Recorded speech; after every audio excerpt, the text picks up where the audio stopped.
Автор рассказа Владимир Коун. Русалка. Эта история произошла, когда мне только исполнилось 13 лет. Мой старший брат Сашка вместе со своими друзьями Мишкой Агафоновым, Колей Ивановым и Смирновой Катей любили по вечерам сидеть на берегу озера, недалеко от деревни, куда мы приезжали на лето к бабушке по маминой линии. Обычно в такие вечера ребята жарили на костре картошку и рассказывали друг другу всевозможные истории и небылицы. Особенно они любили так называемые страшилки на ночь. После пары-тройки жутких историй возвращение домой становилось самым настоящим приключением, а испытываемые при этом ощущения приводили друзей брата, да и его самого, в неописуемый восторг. Чего обо мне сказать было нельзя. Любой шорох или шелест листвы от взлетевшей резко птицы буквально пробирал меня до мурашек, заставляя постоянно оглядываться и усерднее шевелить ногами. А если где-то начинала лаять собака или, не дай бог, протяжно выть, то я и вовсе готов был пуститься наутёк, не разбирая дороги и не оглядываясь, лишь бы поскорее оказаться в стенах бабушкиного дома. Наблюдая детскую реакцию на вполне безобидные вещи, ребята частенько подшучивали надо мной, а иногда для усиления эффекта даже имитировали жуткие звуки, вроде уханья совы, чтобы в шутку попугать. Вот только мне в таких случаях всегда было не до смеха. Все четверо были старше меня на 3 года, и, конечно, такое времяпрепровождение лишь забавляло их. А я, будучи с детства довольно впечатлительным ребенком, порой воспринимал их истории чересчур серьезно. Бывали дни, когда мне стоило больших усилий досидеть до момента, когда ребята начинали собираться домой. Вы спросите, какого я тогда с ними ходил? Да все просто. Одного меня бабушка с дедушкой просто бы не выпустили дальше двора. А по сравнению с прогулкой посреди гуляющих коз и вечно кудахтающих куриц, еще неизвестно, что хуже. Недалеко от озера, которое быстро стало центром наших ежедневных встреч, примерно в километре, может 2, располагалось деревенское кладбище. И иногда, если новые истории не производили должного впечатления, ребята предлагали сыграть в другую, более жуткую игру, смысл которой сводился к следующему. Пока остальные ждали у ограды, один из нас должен был зайти на территорию и бродить между могил сколько сможет. Победа, естественно, присуждалась тому, кто продержится среди надгробных плит дольше всех. К счастью, меня участвовать не приглашали, спасибо старшему брату, хотя бы здесь проявил сочувствие к возрасту. Катя же заявила еще в самый первый раз, что пока она в своем уме, подобными глупостями заниматься не собирается. Стоит заметить, Катя мне очень нравилась в то время. Мне было приятно просто сидеть с ней рядом, слушать ее голос, слышать запах косметики, наблюдать, как она смеется, забавно щуря глаза.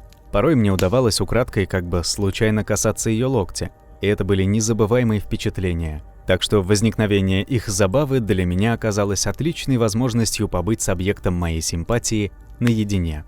И хотя для нее я по-прежнему оставался всего лишь неинтересным малолеткой, для меня эти несколько минут, проведенные рядом, тогда казались самыми счастливыми в жизни. Ну а если, что в принципе случалось нечасто, она вдруг заговаривала со мной, то испытанная в тот миг эйфория потом еще долго не давала заснуть, когда позже, уже лежа в кровати, я вспоминал события уходящего дня, снова и снова воспроизводя в памяти выражение дивных зеленых глаз с легкой насмешкой, направленных в мою сторону. «Эй, Шкет, ты там не уснул часом?» Катя забавно вздернула одну бровь и с интересом разглядывала меня. Видимо, она позвала меня не в первый раз, а я, витая в облаках, как последний дурак, даже не сразу услышал. Позорно покраснев, хорошо, что было темно, я тихо ответил: «Да нет, просто задумался». «О чем расскажешь?» «Может, о ком?»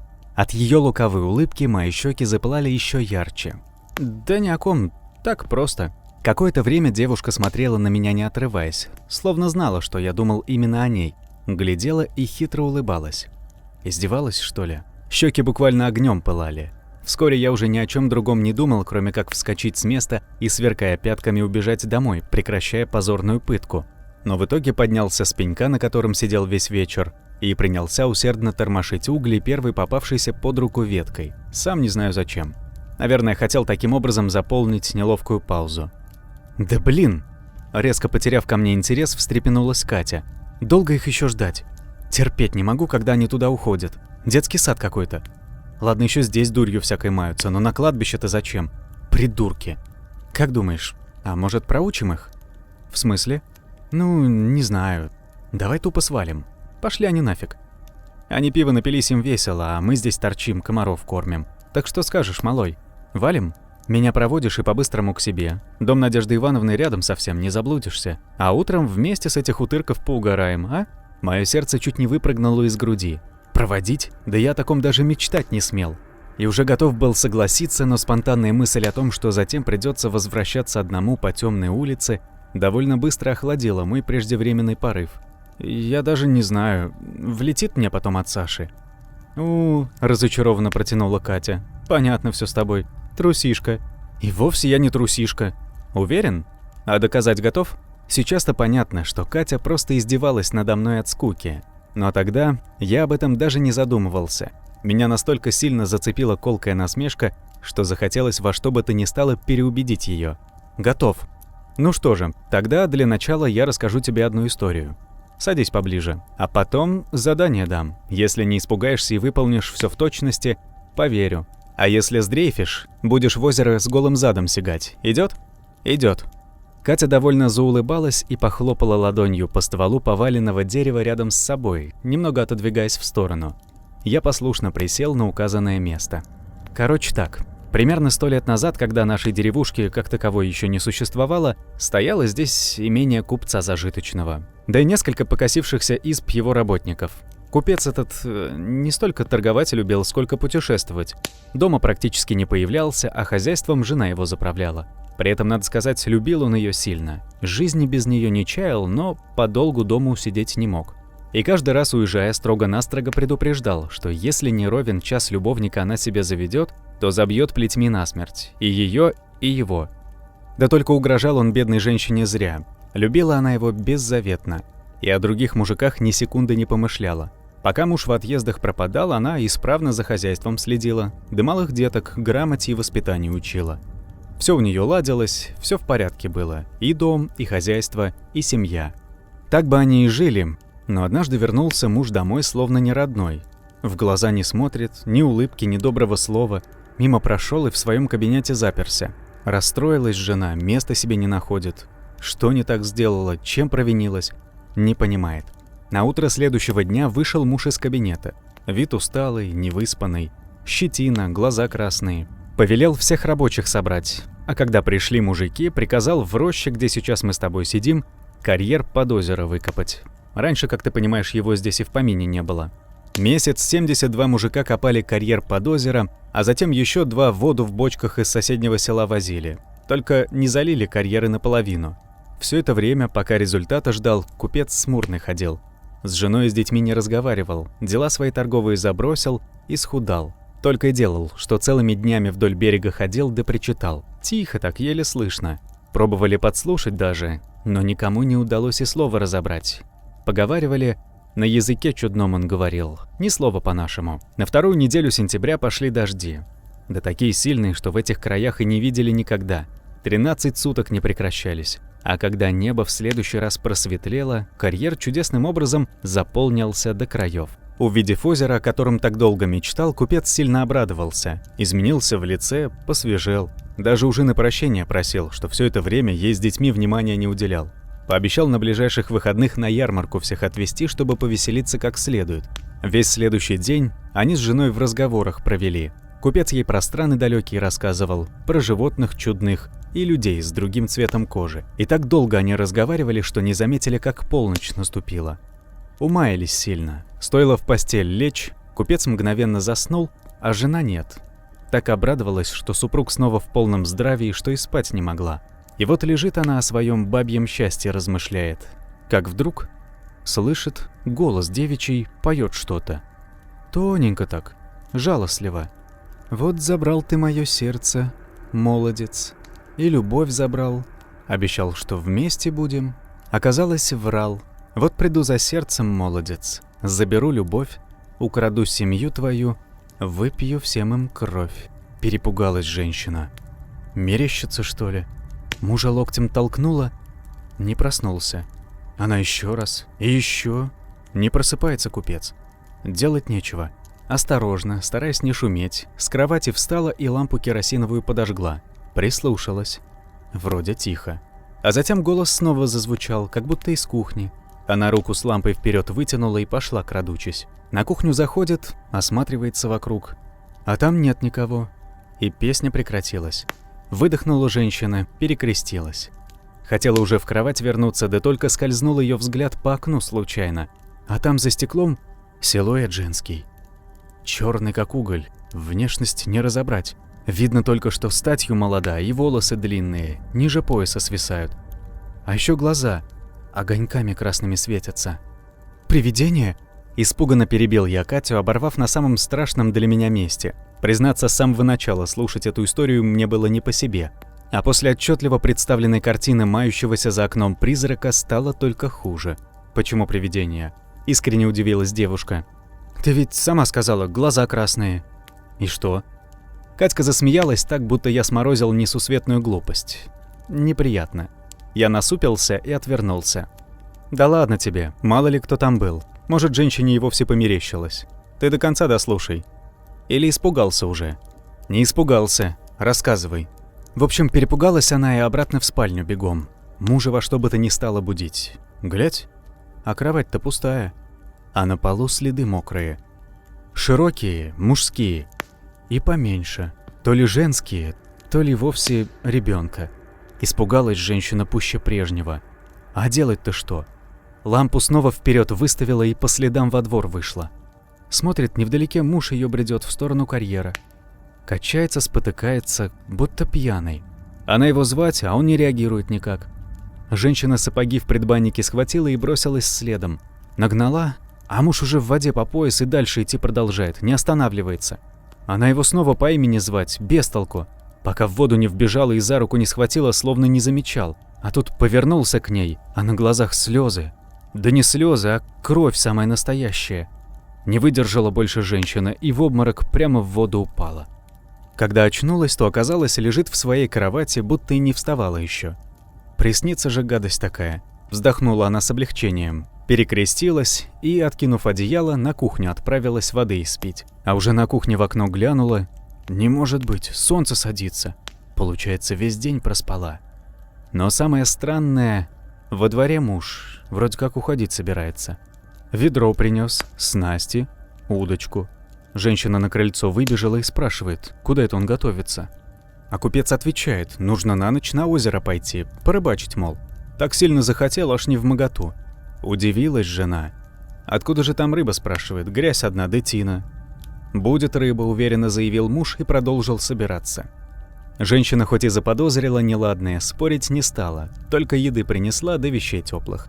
Купец, едва кинув, поблагодарил ее и ушел. Не было его всю ночь, а под утро вернулся. Полное ведро рыбы принес. Вот только сам, бледный, и на ногах с трудом держится. Еле до кровати доковылял, а как улегся, так и уснул сразу. Даже не разделся толком. Вечером история повторилась. Купец снова рыбачить собирается. Жена отговаривает, мол, куда вторую ночь подряд, отдохни. Не послушался, снасти взял и ушел. А когда утром вернулся, бледнее мертвого. Женщина к нему навстречу выбежала, спросить, что с ним, а он не взглянул даже. Перекусил только немного и в спальню спать отправился. Разволновалась она не на шутку, места себе не находит. Как проснулся муж, принялась выпытывать, что да как, не заболел ли, может, за доктором послать. Купец только отнекивался, мол, все хорошо, да опять на карьер собирается. На этот раз решила женщина не пускать его. Мужиков из работников своих подговорила, чтоб те помогли мужа связать, да в сарае запереть. А сама в это время паренька посыльного в город за врачом отправила.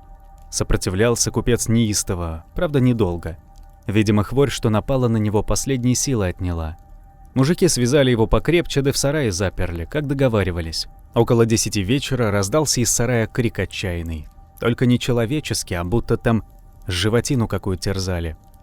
Мужики, что снаружи остались присматривать, прибежали да рассказывают, что это хозяин кричит. Из пут рвется, словно огнем жгут его. Сказали, стеречь дальше не станут, боязно. И посоветовали женщине коня срочно седлать, да в церковь за батюшкой отправляться, чтобы сгнал беса из барина да поскорее. Иначе они на работу больше ни ногой. После стрелой из избы выскочили и не возвращались. Бедная женщина совсем извелась, но в сарай идти не рискнула. Уехать не могла, дети в доме спали. Вот и бродила по избе непрекаянно, да крестилась без устали. Ближе к полуночи крики стихать начали, а затем и вовсе прекратились. Заинтересовалась женщина и в окно выглянула. Смотрит, а муж по двору идет, как ни в чем не бывало.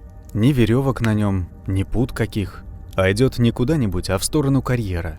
Накинула она тогда платок поверх головы, да следом тихонько из дома вышла. Решила проследить за ним, пока дети не проснулись, и выяснить, что же его туда так тянет. Муж шел, не оборачивался, а она сильно и не пряталась, просто на расстоянии держалась. Когда до карьера добрались, женщина за ивою ветвистой укрылась, что возле берега росла, и смотрит, что дальше будет. Купец к краю озера подошел и замер как вкопанный. Стоит, не шелохнется, словно и не живой вовсе. Долго стоял, полчаса, не меньше. В итоге женщина не вытерпела и окрикнуть решилась. Да тут водная гладь как всколыхнется, будто всплыл кто, и кругами пошла от самого центра. Присмотрелась женщина повнимательнее, а на поверхности из-под воды волосы всплывают. Длинные, густые, во все стороны стелются. А за ними голова появилась. Девушки, юной совсем, лет 20 от роду. Красоты неописуемой, только с глазами закрытыми. Следом обнаженное тело девицы из воды показалось. Как по пояс всплыла, медленно к берегу приближаться стала. А купец будто позвали, навстречу ей пошел, пока в метрах 5 от берега они не встретились. Только тогда глаза девицы медленно приоткрылись, и увидела женщина, что горят они огоньками красными. Точь в точь, как во сне у нее.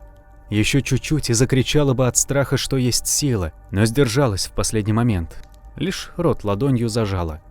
Стоит, дрожит и вдруг слышит. Песня знакомая доносится. «Вот забрал ты мое сердце, молодец, и любовь забрал. Обещал, что вместе будем. Оказалось, врал. Песня льется, а кто поет, непонятно. Словно она сама по себе в воздухе рождается. Женщина дальше смотрит. Девица рот открывает, а там зубов много-много. Больше, чем у человека. И тонкие, как спицы. К шее мужа склоняется, укусить хочет. Не выдержала женщина, на помощь стала звать. Из кустов выскочила, чтобы домой бежать, но не пустили ее. Рука чья-то как лед холодная на плечо опустилась и схватила крепко. а Я заорал так, будто самого черта увидел, потому как прямо на этих словах меня коснулись человеческие пальцы. Подскочив словно ужаленный, я шарахнулся в сторону, и только тогда увидел непонятно когда вернувшихся парней, сейчас буквально катающихся от смеха по земле возле нашего костра. «Придурки, я же чуть не помер от страха!» «Да ладно тебе, это ж капец как ржачно!» Я смотрел на 3 здоровых лбов и злился от бессилия. Развели придурки. Развели как малолетку последнюю. Но обиднее всего было признавать не то, что парни, похоже, придумали розыгрыш заранее, а то, что Катя знала о нем и с удовольствием подыграла им. На следующее утро нам круто влетело от бабушки. Ей раньше не нравилось, что мы гуляем до поздней ночи, но вчерашний загул, похоже, стал последней каплей. Когда я проснулся, Саня уже вовсю колол дрова на заднем дворе, и, судя по объему поставленной перед ним задачи, навряд ли у него возникнет желание куда-либо пойти вечером. По крайней мере, сегодня уж точно. Про меня бабуля тоже не забыла, приготовив задание, хоть и физически более легкое, но оттого не менее беспощадное. Еще пока я спал, она развела в тазу с водой порцию соды и высыпала туда целую кучу столовых приборов – ножей, вилок, ложек. Там всего было в достатке. Где она столько взяла, мне оставалось лишь догадываться. Но когда я узнал, что все они к вечеру должны блестеть не хуже новых, понял, что влип ничуть не меньше старшего брата. Без сомнения, бабуля знала нас как облупленных, и методами вразумления нерадивых внуков владела в совершенстве. Избежать ее наказания не представлялось возможным, и поэтому, держа в уме ее любимую поговорку «раньше сядешь, раньше встанешь», мне оставалось лишь тихо смириться, покорно принимаясь за работу.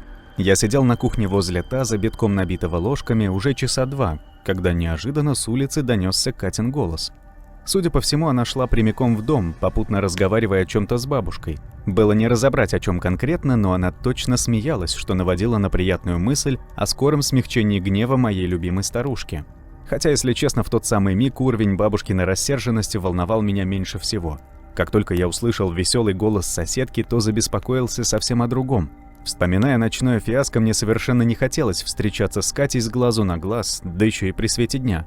От одной мысли, что она снова будет, ухмыляясь, свербить меня своим хитрым взглядом, щеки заливались жгучим румянцем. И, рассчитывая избежать стрёмной ситуации, я, недолго думая, вскочил со стула, устремляясь прямиком к выходу в предбанник, что соединял входную дверь с жилой зоной первого этажа.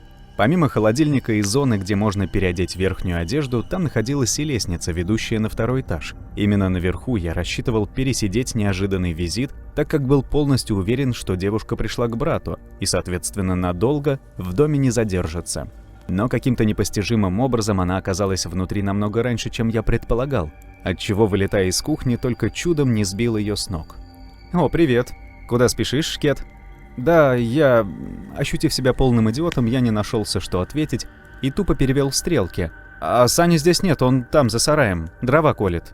«Да и пускай колет», — растянув ту самую ехидную улыбочку, отмахнулась она. «Я вообще-то не к нему пришла, а к тебе». «Ко мне? Зачем?» «А что ты так испугался? Не могу к другу в гости зайти?» Блин, вот же принесла нелегкая. Сердце долбило словно барабан, пока я испытывал двоякое чувство. Восторг от того, что она рядом, и унижение от того, что кровь со всего организма циркулировала исключительно в область лица. Да, можешь, конечно, просто...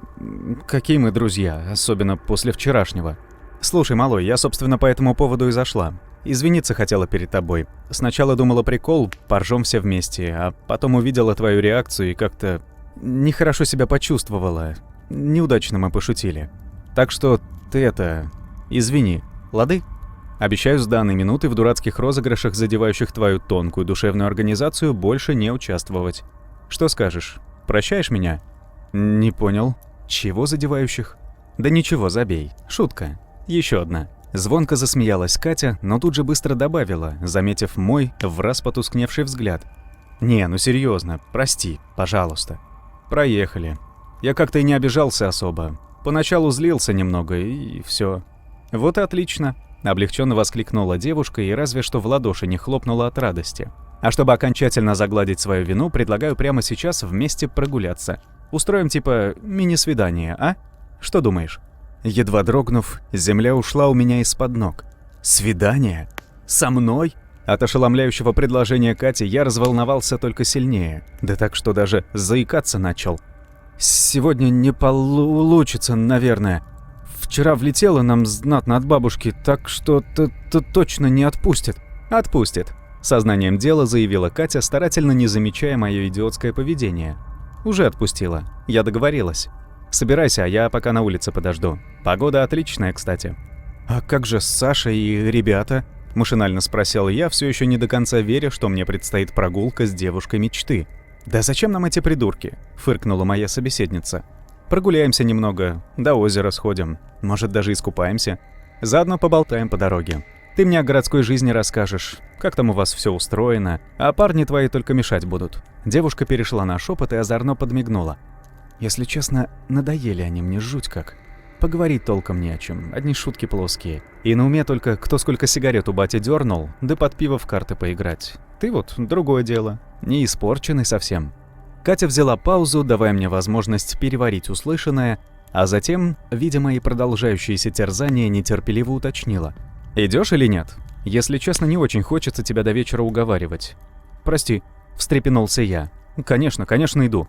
Только мне переодеться нужно». «Отлично, жду на улице. Не тяни, ладно?» Чтобы вы понимали, деревушка, в которой жили бабуля с дедом, была небольшая. Всего-то домов 40-50 вдоль автодороги, петляющей сквозь нее. До соседних деревень 5 километров в одну сторону и не менее 10 в другую. Про город вообще молчу, добираться почти 2 часа, так что гулять особо было негде. Либо вдоль дороги ходить туда-сюда, либо прямиком на озеро. Там и позагорать, и на лодке поплавать, кому что больше нравилось. А по вечерам парочки любили посидеть под плакучими ивами, растущими вдоль берега. Но это летом, а вот зимой тоска стояла смертная, хоть волком вой. Пожилым людям, коих в деревне было большинство, такая размеренная жизнь нравилась. А вот молодежь откровенно скучала, пока была вынуждена выполнять заветы родителей по восполнению запасов кислорода в крови, подальше от всевозможных гаджетов и сомнительных удовольствий. Собственно, именно поэтому я не особо удивился, когда после небольшой прогулки вдоль той самой дороги мы в итоге отправились к озеру. По пути Катя спрашивала меня обо всем на свете. Например, легко ли мне дается учеба, какие люблю фильмы, музыку, есть ли у меня девушка или лучший школьный друг, почему с нами не приехали родители. Ее волновало все. Она, словно заведенная, не останавливалась ни на секунду, чего никак нельзя было сказать обо мне. Первое время нашего, в кавычках, свидания, я словно воды в рот набрал. из-за чего Кате приходилось вытягивать из меня буквально каждое слово. И при том, что на самом деле мне очень хотелось не просто говорить с ней, а полноценно общаться. Рассказать анекдот, рассмешив, или необычную историю, заставив переживать и удивляться. В хорошем смысле, конечно. А еще похвастаться тем, что отец немного научил меня играть на гитаре, и с нового учебного года я поступаю в специализированную школу с углубленным изучением иностранных языков. Вот только дурацкая неловкость словно цепями сковала все мое тело, не позволяя расслабиться даже на секунду. Где-то глубоко в подсознании убеждая, что все мои достижения такой девушки, как Катя, будут, скорее всего, совершенно неинтересны. Правда, ближе к вечеру ситуация в корне изменилась. Возможно, сказалась ее настойчивость, а может, я, постепенно привыкая к обществу Кати, почувствовал себя более-менее комфортно и оттого уверенно. Как бы там ни было, мое подростковое стеснение незаметно сошло на нет, и я не заметил, как стал с легкостью отвечать на ее вопросы и даже периодически задавать свои. Благодаря чему остаток дня прошел настолько незаметно, что я откровенно прозевал, когда солнце частично опустилось за горизонт. В этот момент мы с Катей сидели на берегу озера и молчали уже некоторое время, изучая безмятежную поверхность воды, что, переливаясь в лучах заходящего солнца, выглядело поистине потрясающе. Странно, но Катя тогда почему-то резко загрустила, и, желая немного взбодрить ее, я осторожно спросил: «Слушай, Кать, да? То, что ты рассказывала про озеро, в смысле, как оно появилось, это правда?» «Кто знает», — загадочно прошептала она и искоса посмотрела на меня. «А что? Интересно, просто бабушка с дедушкой ни о чем подобном не говорили. Так может, они не в курсе? А может, это всего лишь обычная сказка? Кто знает?» Тихо повторила Катя и снова замолчала. Мне даже показалось, что она стала еще печальнее. А значит, моя попытка с треском провалилась. Но я не отчаялся и попробовал еще раз. «Кстати, Кать, помнишь, вчера ты предлагала что-то сделать, чтобы доказать мою смелость?» Девушка лениво усмехнулась. «А, это... забудь. Глупостей наплела, сама не знаю зачем. Не заморачивайся». «Да нет, ты не подумай, я сейчас вполне серьезно. Если хочешь, готов пройти твое испытание. Когда угодно. Да хоть прямо здесь». Помимо желания поднять ей настроение, на мне, несомненно, сказывалось длительное пребывание рядом с красивой девушкой. Ее голос, внешность, обстановка вокруг вместе действовали опьяняюще, пробуждая внутри меня один из первобытных инстинктов взрослеющего мужчины – тягу к завоеванию дамы сердца. В тот момент я готов был сделать что угодно, лишь бы произвести неизгладимое впечатление на нее. Новое, неконтролируемое ощущение, в противовес обыденным неловкости и стеснению, буквально расправляло крылья у меня за спиной. «Да какое испытание, малой?» Катя засмеялась, да так задорно, что я и сам не сдержал робкой улыбки. «Брось ты, я просто попугать тебя хотела, на реакцию твою посмотреть. Вчера казалось весело, но сейчас понимаю, дурацкий поступок. Так что давай забудем об этом и вспоминать больше не будем, окей?» Отвернувшись, она перевела взгляд на поверхность озера и вновь замолчала. А еще через секунду от ее милой улыбки не осталось и следа. Повторюсь, странно было видеть такие внезапные смены настроения, но не найдя, что еще сказать, я умолк, продолжая украдкой любоваться ее прекрасным профилем. Надо сказать, тогда в свете постепенно засыпающей природы Катя выглядела безумно красивой. Все в ней было идеально.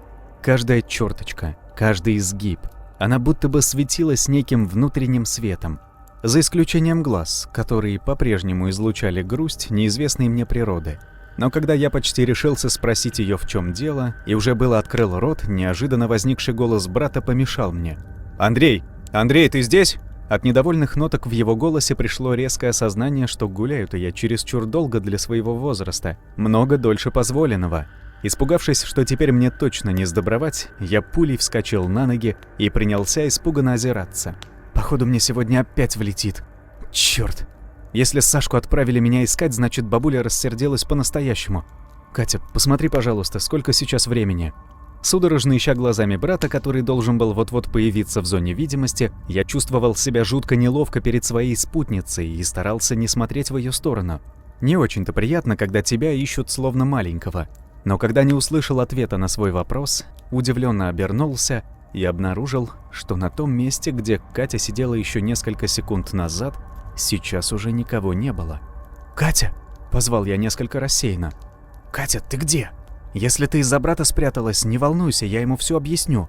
Ответа вновь не последовало, и данный факт напугал даже больше, чем взбешенный брат, жаждущий моей крови.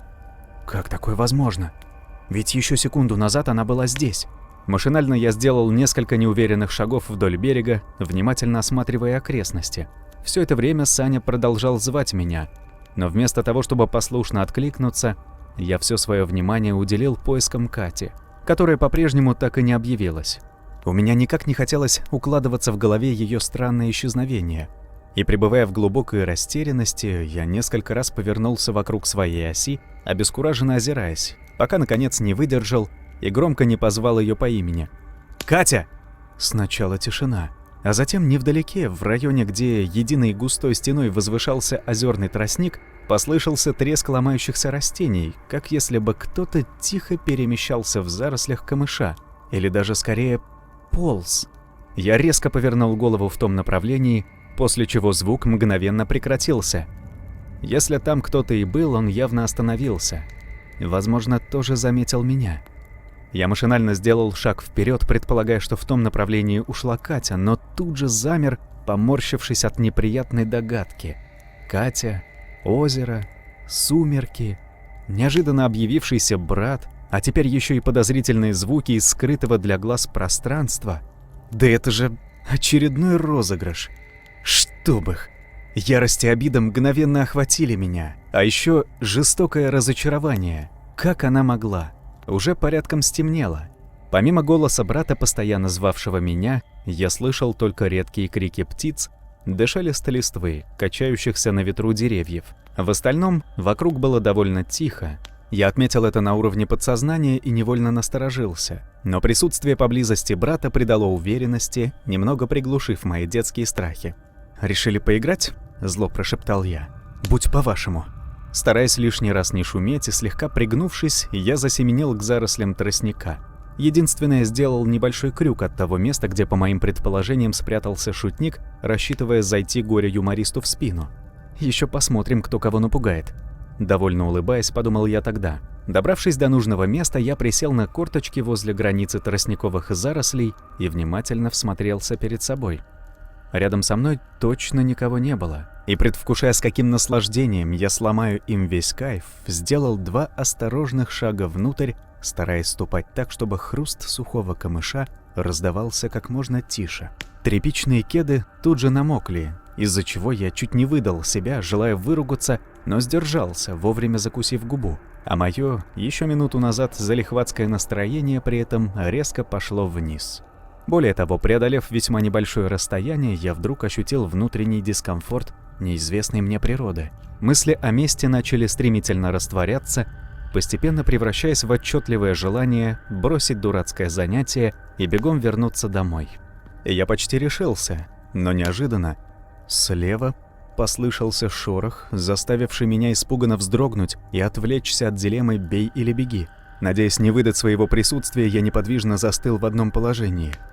Не поворачивая головы, скосил взгляд в сторону источника, и как только увидел его, мгновенно потерял дар речи, а вдоль спины пробежал неприятный холодок. Буквально в метре от того места, где я прятался, сквозь ветви тростника медленно проползал рыбий хвост. Причем таких громадных размеров, что я ужаснулся от вероятных размеров его хозяина, скрывавшегося за густым кустарником. Не позволив осознать произошедшее, чья-то рука бесцеремонно схватила меня за плечо и с силой потащила назад на берег, где, споткнувшись, я в итоге потерял равновесие и упал на спину, больно ударившись затылком. «Совсем одурел?» Надо мной навис взбешенный брат и, периодически тыкая кулаком в плечо, заорал во все горло. «Ты чё здесь ползаешь? Я всю деревню оббегал, бабушка чуть жива, валерьянку стаканами пьет. Какого ты вообще свалил из дома без спроса?» Пребывая в жутком оцепенении, следующие несколько секунд я судорожно переводил взгляд с него на заросли за его спиной и обратно, пытаясь понять, мое видение случилось наяву или тому виной сумрак и разыгравшееся воображение. «Никуда я не сваливал!» Наконец, с трудом разлепив онемевшие губы, пробормотал я. Следом от испуга и обиды непроизвольно появились слезы, покатившиеся по щекам тоненькими ручейками. «Мы с Катей гуляли, бабушка нас отпустила». «Что?» На мгновение Саня растерялся и перестал меня мутузить. «С какой еще Катей?» «С Катей Смирновой, она сама зашла за мной. Мы сначала просто по деревне гуляли, а потом, как обычно, к озеру пошли. Она любит на берегу посидеть, ей здесь хорошо». Саня как-то странно уставился на меня и на некоторое время замолчал. В его взгляде отчетливо читалось то ли непонимание, то ли удивление от того, что он только что услышал. «Малой», — после паузы заговорил он, — «ты если натворил чего, так и скажи. Обещаю, если косяк не сильно серьезный, бабуля не узнает. Но только хрень всякую не нужно нести, окей? Если она родителям позвонит, то мне хана будет в первую очередь. Из-за тебя, понимаешь? За то, что не досмотрел». «Я не вру, честно, она сама пришла, еще 5 минут назад здесь была. Потом ты начал орать и, наверное, испугал ее. А откуда мне знать?» «Так, все, достал». Саня с силой дернул меня за руку, заставляя подняться. «Идем домой. Продолжать твой бред слушать я не намерен. Можешь рискнуть бабуле его рассказать. Думаю, ей будет интересно послушать, когда это она тебя отпустила и с кем. Только учти, после всего она наверняка тебя завтра домой отправит. А когда от бати за свои байки начнешь аплодисменты отхватывать, не ной. И самое главное, меня не приплетай». Брат замолчал. Всю остальную дорогу домой мы больше не разговаривали. Саня шел позади, лишь иногда подталкивая меня в спину, чтобы не сбавлял темп. А я то и дело шмыгал носом, откровенно не понимая, что собственно произошло. Почему он так взбесился? Ведь я сказал правду. Бабушка встречала нас, сидя на крыльце. Мы заметили ее заранее и уже на подходе одновременно почувствовали неладное. Потому что сидела она как-то неестественно. Прежде мне не доводилось видеть ее в подобном состоянии. Бабуля тяжело дышала, и у нее мелко тряслись руки. Бледное лицо и полузакрытые глаза свидетельствовали о том, что ей очень плохо.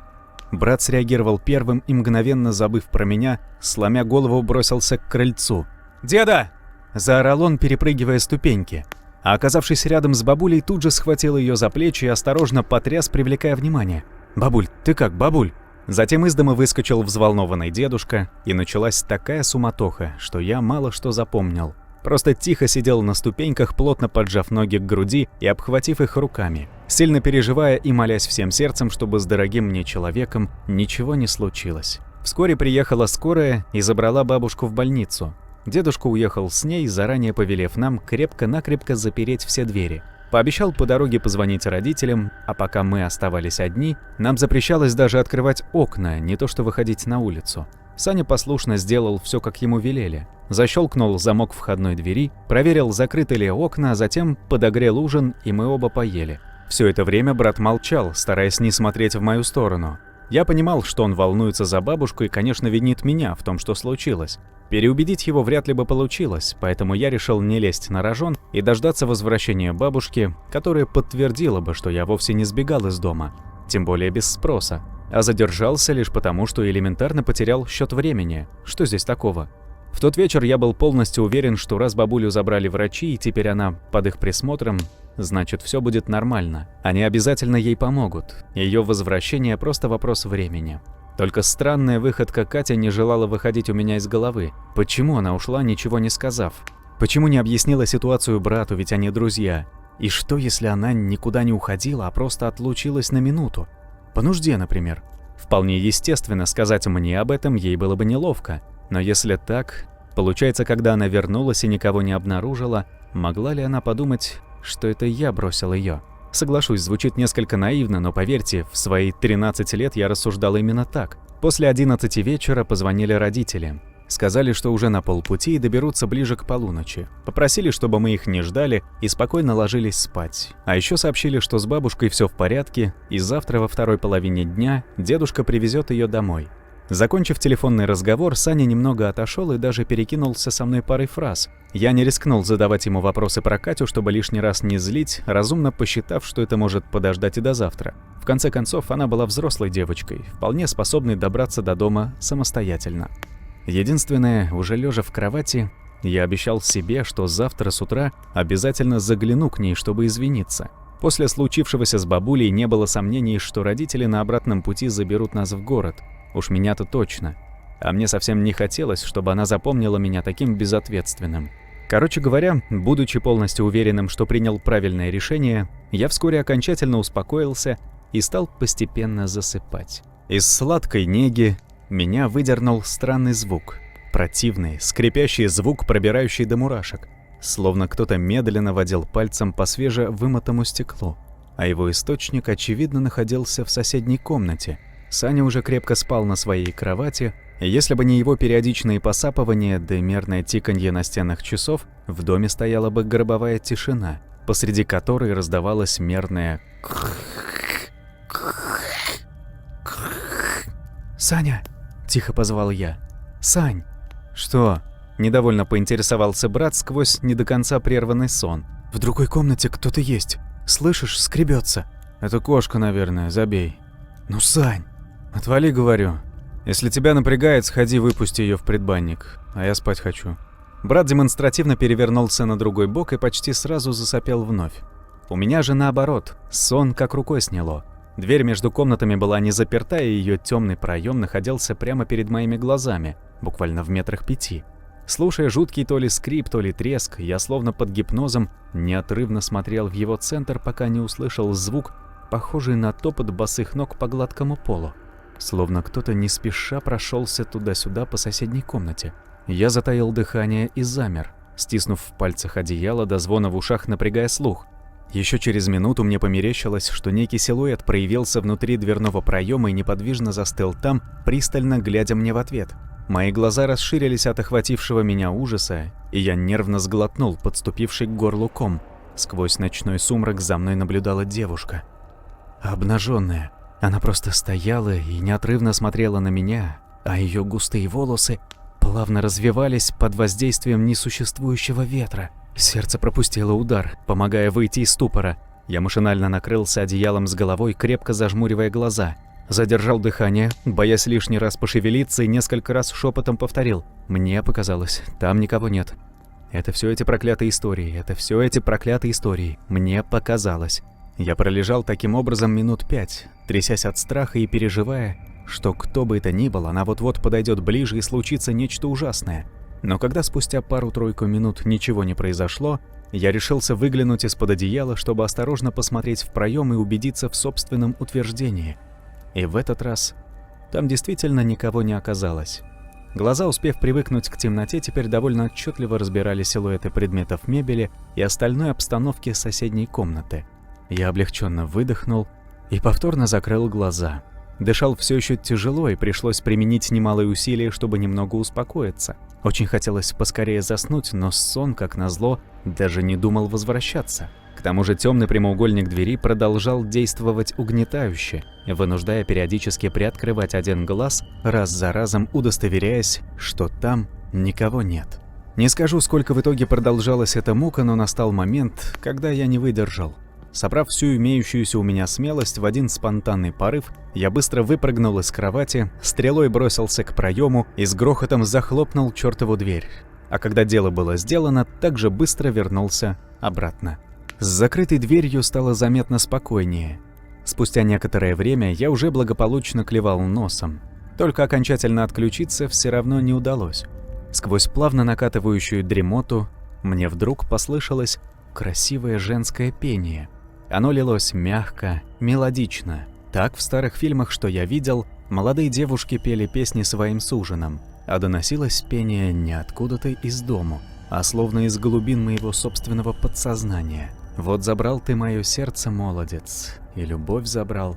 Обещал, что вместе будем, оказалось, врал. Вот приду за сердцем, молодец». Осознание того, что это вовсе не сон, рывком выдернуло меня из пелены накатывающей дремоты, и я подскочил на кровати, будто меня ткнули раскаленным железом. Широко раскрыв от испуга глаза, я заорал так сильно, как только мог, испытывая дикий ужас и мечтая лишь о том, чтобы скорее примчались родители и спасли меня. Забрали из этого дома, прогнали кошмар, за одно мгновение полностью овладевший мною.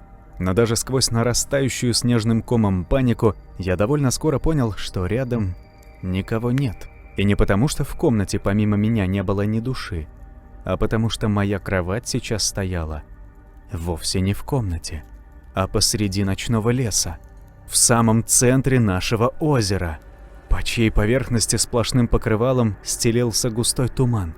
И песня, та самая песня, что мне, улыбаясь, напевала Катя, словно на зацикленном воспроизведении повторялась в моей голове вновь и вновь. «Вот забрал ты мое сердце, молодец, и любовь забрал. Обещал, что вместе будем. Оказалось, врал. Вот приду за сердцем, молодец, заберу любовь Украду семью твою, выпью всем им кровь. А когда проснешься, милый, приползешь ко мне, свое сердце захоронишь на илистом дне». К тому моменту, когда прозвучали последние слова, моя кровать уже наполовину погрузилась в воду и продолжала медленно тонуть. Вскоре вода коснулась ступней. Она оказалась настолько холодной, как если бы в мои пальцы одновременно воткнулись сотни тоненьких иголок. Не в силах перебороть всепоглощающее чувство страха, я рвал связки в ожидании помощи, но в ответ получал лишь тишину, а затем и вовсе поймал себя на мысли, что не издаю ни малейшего звука, лишь беспомощно открываю рот в безуспешных попытках привлечь к себе внимание. Меня стало знобить. Дрожа от холода и ужаса, я попытался подтянуть ноги ближе к груди, но не смог сдвинуть их и на миллиметр. Словно неведомая сила придавила меня к кровати, не позволяя менять положение. Беспомощно озираясь вокруг, я больше не кричал, а без конца плакал, не понимая, что мне делать. Неожиданно мое внимание привлек всплеск на воде. Справа, совсем рядом, буквально в паре метров от меня. Я обернулся, и в тот момент на поверхность воды всплыли и по очереди лопнули несколько воздушных пузырьков, а затем там же мелькнула тень, как если бы под водой проплыла огромная рыба. Вокруг было темно, но лунный свет словно специально ярким лучом светил именно в это место, создавая посреди озера яркое и одновременно жуткое зарево. На короткий миг я забыл обо всем на свете, максимально выпучив глаза и пристально всматриваясь туда, пока не увидел, как из воды на поверхность озера всплыла копна черных волос. Они, словно щупальца живого существа, принялись медленно расползаться в разные стороны, а часть из них направилась прямиком ко мне. Я рефлекторно предпринял новую попытку попятиться назад, но не сдвинулся и на сантиметр, только сильнее уперся в спинку, частично погрузившейся в воду кровати. Все это время центр копны волос планомерно увеличивался в размерах, уверенно поднимаясь вверх, постепенно открывая моему взору женский силуэт, лицо которого полностью скрывалось густыми черными волосами. Она всплыла по пояс, демонстрируя обнаженное тело, покрытое водорослями и тиной, а после, не торопясь, поплыла в моем направлении. По мере ее приближения я с ужасом отметил, что сквозь волосы пробиваются отблески красных глаз, источающих безграничную ненависть и злобу. Окончательно обезумев от страха, я с силой зажмурил глаза. Со всех сторон несло сыростью и тухлой рыбой. Этот мерзкий запах, казалось, шел отовсюду, и по мере приближения странной женщины только усиливался. Вскоре я почувствовал ее холодное дыхание непосредственно рядом с собой, как оно с каждой секундой становится все ближе, как ее голова, с которой на мою майку падали капли озерной воды, медленно склоняется надо мной, как ее зловонное дыхание обжигает кожу на шее. Вот она уже совсем близко. Я чувствую легкое покалывание от соприкосновения с чем-то множественным и острым. Нет, нет, нет, не надо! «Это не мой мир», — послышался хриплый шепот возле самого уха. Неприятным, звенящим эхом он поглотил остальные окружающие меня звуки. «Освободи меня! Освободи меня!» Мне по-прежнему было ужасно страшно, но я непроизвольно прислушался. И именно в этот момент голос резко изменился, став невыносимо громким, и ворвался в мои уши старческим замогильным воплем. «Освободи!» Это последнее, что я помню. Очнулся в нашей с Саней комнате. Вокруг было тихо, занавески зашторены. Определить, день сейчас или вечер, не удалось, но зато со стороны кухни, что располагалось через комнату, донеслись отголоски разговора родителей, ведущих, судя по интонациям, довольно оживленную беседу. Их присутствие в доме несказанно обрадовало, а желание поскорее поздороваться помогло окончательно проснуться. Тяжело разлепив свинцовые веки, я машинально растер ладонями заспанное лицо и рефлекторно повернул голову вправо, боковым зрением уловив движение рядом. Возле кровати на деревянной табуретке сидел Сашка и вяло покачивался, заставляя измученный жизнью предмет мебели натужно поскрипывать. Выглядел он сильно взволнованным, что на него было не похоже. Слегка удивившись данному факту, я подтянулся и сел, повторно протерев заспанные глаза. «Ты как?» — с неподдельным интересом прошептал он. «Нормально». Голосовые связки неожиданно подвели меня, приглушив последний слог, и отозвались колющей болью в пересохшем горле, вынудив сглотнуть порцию слюны, прежде чем продолжить говорить. «Кажется, только жуть какая-то всю ночь снилась, и горло сильно болит. Простыл, может?» С этими словами я неопределенно пожал плечами, в то время как внимательно наблюдающий за моими действиями Саша вопросительно приподнял одну бровь. Заметив его озадаченность, я, чтобы не напрягать горло, тихо уточнил. «Случилось что?» Брат тяжело вздохнул. «Да вообще-то много чего. Ты разве не помнишь?» Я отрицательно покачал головой. Сашка вроде удивился, но особо этого не показал. Бросив быстрый взгляд в сторону кухни, словно убеждаясь, что нас никто не подслушивает, он начал рассказывать про то, как проснулся прошлой ночью от моего истошного крика. Увидел, что я сижу в кровати и, уставившись обезумевшими глазами в одну точку, трясусь как ненормальный, из последних сил надрывая осипшее горло. Первое, что он тогда подумал, мне приснился кошмар, и по неизвестной причине я не могу проснуться, против воли оставаясь в плену собственного подсознания. Не теряя времени, он пулей, вскочив с кровати, ринулся ко мне. Вот только приблизившись на расстояние считанных шагов, вынужден был растерянно остановиться, обнаружив, что и я, и мое постельное белье насквозь мокрые, а тело с ног до головы покрыто обрывками тростника и склизкой тиной. Более того, вокруг кровати растекалась огромная лужа воды, словно меня только что окунули на дно озера и резко выдернули обратно. Опешив от такого открытия, брат просто застыл рядом, не решаясь сделать следующий шаг. К счастью, именно в этот момент приехали родители. Моей матери стоило больших усилий привести меня в чувство, в то время как отец с братом тщательно изучали запоры на дверях и окнах, пытаясь понять, каким образом мне удалось выйти на улицу.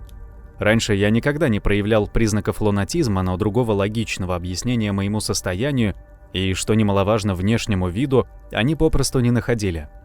Со слов брата, ночью я так и не заснул, не отходил от матери ни на шаг, а если уйти пыталась она, бился в истерике, пока она снова не возвращалась, чтобы прижать меня к своей груди, напевая колыбельную, которую я очень любил в детстве, успокаивающе поглаживая по волосам. Я почти ничего не ел и даже пару раз ходил под себя, настолько был потерянным. Под утро к дому вновь подъехала скорая. Фельдшер быстро осмотрела меня, сделала укол успокоительного, и я, наконец, забылся сном на несколько часов. А она заявила родителям, что ребенка в настолько шоковом состоянии необходимо показать специалисту в профильной области, и посоветовала как можно скорее вернуться в город. «Короче», — подытожил свой рассказ Саша, — «мы уже собрали вещи. Отец с матерью ждали только, когда ты проснешься». Он сказал еще что-то, но я уже не слушал, медленно осознавая тот факт, что совершенно не помню всего этого. В голове всплывали лишь отдельные эпизоды, вроде плачущей матери в объятиях отца или женщины в синем комбинезоне, протягивающей ко мне руку со шприцем.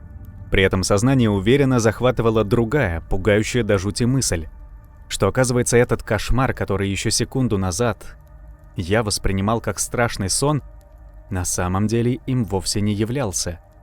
В какой-то момент Саша отреагировал на мою отстраненность и пододвинул табурет ближе, позвал, привлекая к себе внимание, и принялся задавать различные вопросы относительно моего самочувствия, тем самым на время рассеяв мои тягостные размышления. Его неожиданный интерес меня, честно сказать, серьезно удивил тогда. Вы, главное, не подумайте, я любил брата, и, конечно, мне нравилось его проявление заботы. Просто в тот момент подобная заинтересованность выглядела несколько странно. Ведь обычно он не проявлял заботу обо мне так открыто, а тут вдруг забросал всевозможными вопросами, интересуясь не только моим общим физическим состоянием, но и некоторыми психологическими аспектами. Я честно ответил, что со мной все в порядке, но он снова как будто не поверил. Что-то терзало его на протяжении всего разговора, словно он о чем-то догадывался, но не решался спросить. И в какой-то момент я рискнул задать ему прямой вопрос. «Саша, что с тобой?» «Ничего». Брат заметно занервничал и немного отстранился, отведя взгляд в сторону. «Почему ты решил, что со мной что-то не так?» «Ну как почему? Я же вижу, ты сам не свой. Вроде улыбаешься, а смотришь словно сквозь меня». Саша вяло усмехнулся, поднялся, стараясь не смотреть в мою сторону, и прошелся вдоль комнаты, ненадолго задержавшись у окна, бегло осмотрев двор. «Не, малой, тебе показалось. У меня все в порядке, не парься». «Сань», я скептически посмотрел на него. «Мне всего 13, но поверь, я давно научился определять, когда ты врешь.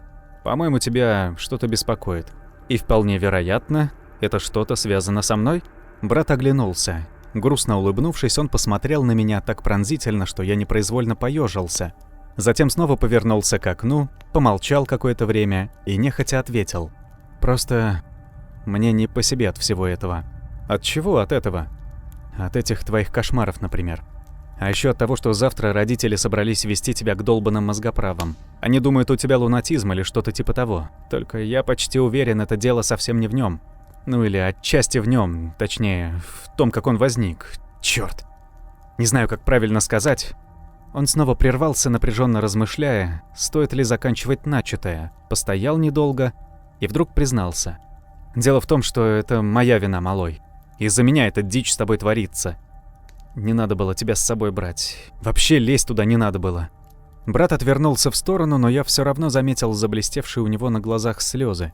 «Понимаешь», — продолжал он, так и не дав уловить суть его высказываний, «я тогда так сильно растерялся, не знал, что делать, испугался за тебя, за то, что мать будет переживать, что отец...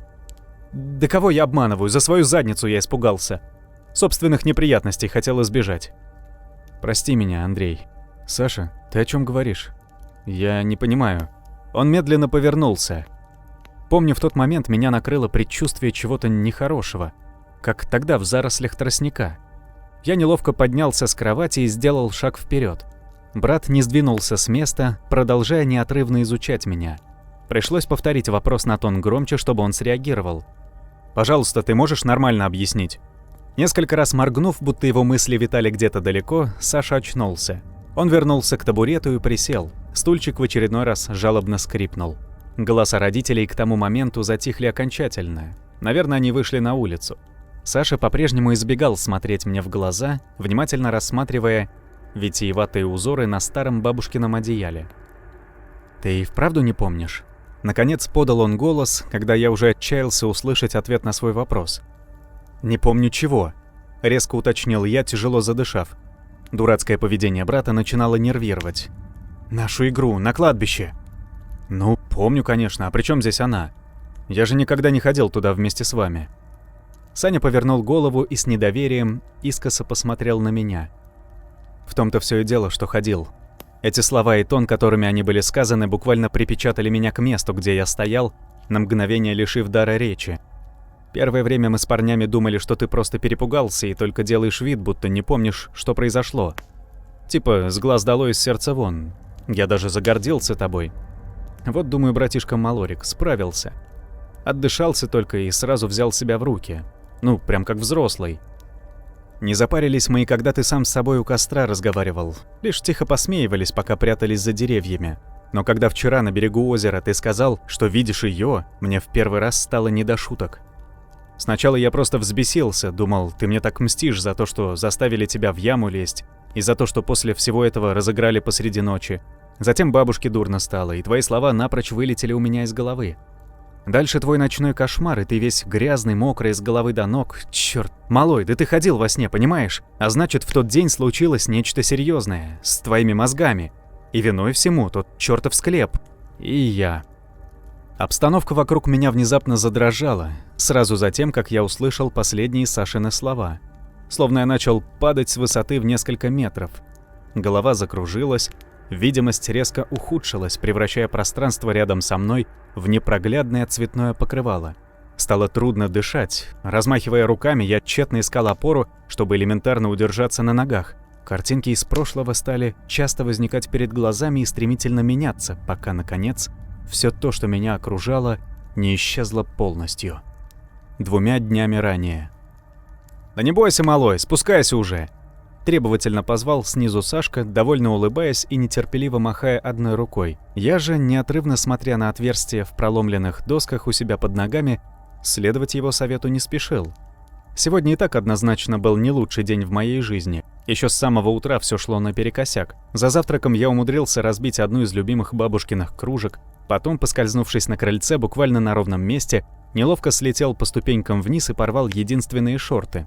Мало того, что теперь хромал на левую ногу, так вдобавок был вынужден париться в толстенных джинсах. Ко всему прочему, как будто этого мне было мало.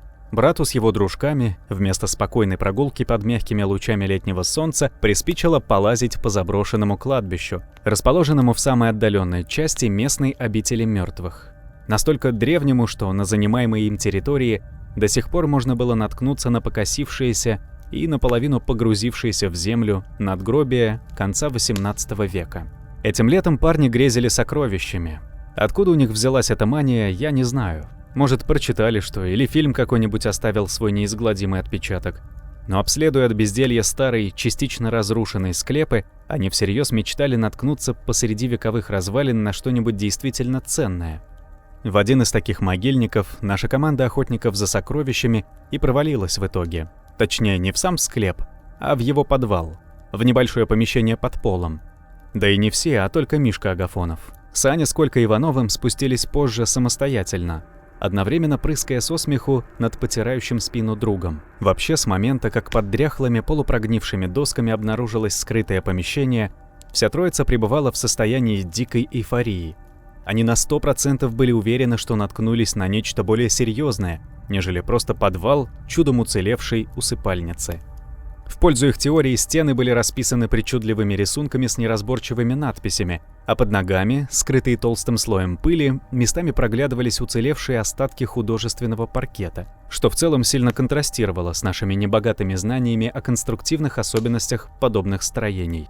Ко всему прочему, здесь отсутствовал даже намек на двери, тем самым наводя на мысль, что подвал был заколочен снаружи и, скорее всего, тайно. Раз он не был обнаружен местными до сих пор, значит, никто из них и понятия не имел о наличии в одном из склепов старого кладбища тайной комнаты. На фоне, по мнению парней, довольно правдоподобных размышлений, подростковые мечты о сокровищах уже не казались такими уж наивными фантазиями. Внутри склепа сильно воняло мочой, а из пролома в полу потянуло еще и сырой землей вперемешку с гнилью. Так что у меня лично спускаться вниз особого желания не было. Как не было и желания терпеть насмешки или, того уж хуже, обвинения в трусости вследствие своей нерешительности. Поэтому, недолго поколебавшись, собирая воедино остатки, чего уж там таить, небольшого мужества, я все же опустил в проем сначала левую, а затем и правую ногу, повисел на вытянутых руках несколько секунд, окончательно собираясь с духом, и, зажмурив глаза, благополучно спрыгнул вниз. Ступни с глухим звуком коснулись поверхности земли, подняв вверх облако коричневой пыли. Машинально вздохнув, я несколько раз громко чихнул. А когда короткий приступ защитного рефлекса закончился, я сплюнул попавшие в рот частицы сухой грязи и бегло осмотрелся. Внутри подвала было достаточно темно, но благодаря пролому в полу, хотя сейчас уже правильнее было говорить в потолке, внутрь попадали робкие лучи дневного света, частично освещая причудливое помещение. И благодаря им глаза быстро привыкли к сумраку, а видимость с каждой секундой становилась все четче. Внутри не оказалось надгробий, статуй или других атрибутов, которыми обычно заполняют такого рода помещения. Просто пустая комната в виде идеального круга, по всему периметру выложенная потрескавшейся от времени каменной плиткой. Парни топтались около места с наиболее осыпавшейся ее частью возле одной из стен, что-то при этом возбужденно обсуждая. Повторюсь, мне это место, как и вся затея, в целом не понравились сразу, поэтому присоединяться к ним я, мягко говоря, не спешил, предпочитая оставаться в пустой и тускло, но все же освещенной зоне. «Андрюх!» Оглянувшись, окрикнул меня Саша и указал на место рядом с собой. «Ну ты чего там застыл? Иди сюда!» Блин. Делать было нечего, и я послушно приблизился, после чего смог наконец рассмотреть, что парни внимательно изучают небольшой проем в стене в виде неровного овала, внешне напоминающего нору довольно крупного животного, примерно полметра в диаметре. Судя по всему, каменная плитка, не выдержав натиска времени, осыпалась, тем самым открыв к ней доступ. При более близком рассмотрении выяснилось, что мини-пещера также была выложена резной плиткой, только на этих виднелись надписи из букв, очень похожих на старославянские, которых не было в основном помещении. Я отметил это мимоходом, потому как раньше мне уже попадались подобные символы в учебниках истории. «Нужно чем-то подсветить, посмотреть, что внутри», — услышал я голос Коли, едва остановившись за спиной брата. К этому моменту тот уже просунул голову в проем и силился разглядеть содержимое небольшого тоннеля. «Что-то точно есть, я уверен, причем рядом совсем». «Мобилу использую, чудило», — подсказал Саня. «Ага, с удовольствием, если бы она еще была у меня». По-доброму огрызнулся его товарищ, а затем пояснил, обратив внимание на непонимающий взгляд брата. «Батя вчера отобрал». «Чё так?» – удивился Агафонов. «Да капец вообще, с сигой спалился за сараем, вот батон и завелся. Короче, он типа наказал меня так». Не поворачиваясь, продолжая изучать видимую зону пещеры, Коля вытянул руку и попросил: «Дай свой». У меня без фонаря. Миша сунул руку в карман и через секунду стыдливо растопырил ладонь, на которой лежал повидавший жизнь кнопочный телефон. Не дождавшись выполнения своей просьбы, Колян обернулся. Мгновенно оценив чудо-прибор, он покачал головой и презрительно фыркнул. «А что, нам родители новый только в школу выдают? Ты бы лучше переживал, куда и, главное, когда твой выдадут». Не растерялся друг, после чего они вместе расхохотались над удачной шуткой, одновременно хитро посматривая на брата. «А у тебя как с мобилой, Санёк? Любимая бабуля не позаимствовала случаем?» Саша нахмурился, явно не разделив их озорной настрой. Положив руку на Колькино плечо и аккуратно отодвинул товарища в сторону, после чего достал смартфон, по ходу активируя фонарик, и самостоятельно посветил в темноту проема. «Ты прав, Колян, что-то точно есть», — отметил он через некоторое время. «На мешок похоже». «Да ладно!» — в один голос встрепенулись парни. «Большой?» «Отсюда поймешь разве? Вроде не особо». Я невольно поежился. Неприятно было признавать, но, видимо, в этой компании энтузиастов одному мне сейчас было не по себе от происходящего. Нечто смахивающее на мешок, замурованное в стене заброшенного склепа на старом кладбище. Интересно, что там? Конечно, даже очень. Отлично, давайте скорее посмотрим. Вы серьезно вообще? А если там мертвец? Рискнул я осторожно подать голос, привлекая внимание всех троих. «Это навряд ли», — отмахнулся Саня. «Склеп зажиточных сразу видно. Ты на отделку хотя бы глянь. В те времена больших денег такое удовольствие стоило. А людей с деньгами в стены не замуровывали. И не подселяли к ним никого. Я думаю, во времена революции, когда богатеев местных раскулачивали, кто-то здесь схрон и организовал. И там...» — брат уверенно ткнул пальцем в темноту. «Наверняка что-то ценное». Звучит не очень правдоподобно. Засомневался Миша и перевел скептический взгляд с одного друга на другого. Как он тогда после плитку восстановил? Что думаешь, Колян? Да пофиг, мало ли умельцев. Достанем, выясним. В отличие от Агафонова, Иванов находился в немом в предвкушении. Он не мог даже спокойно стоять на одном месте, без конца нервно перетаптываясь с ноги на ногу. Зря, что ли, лезли в эту яму. Хорошо, допустим. Но и как ты представляешь это сделать? С язвительными нотками в голосе поинтересовался Миша.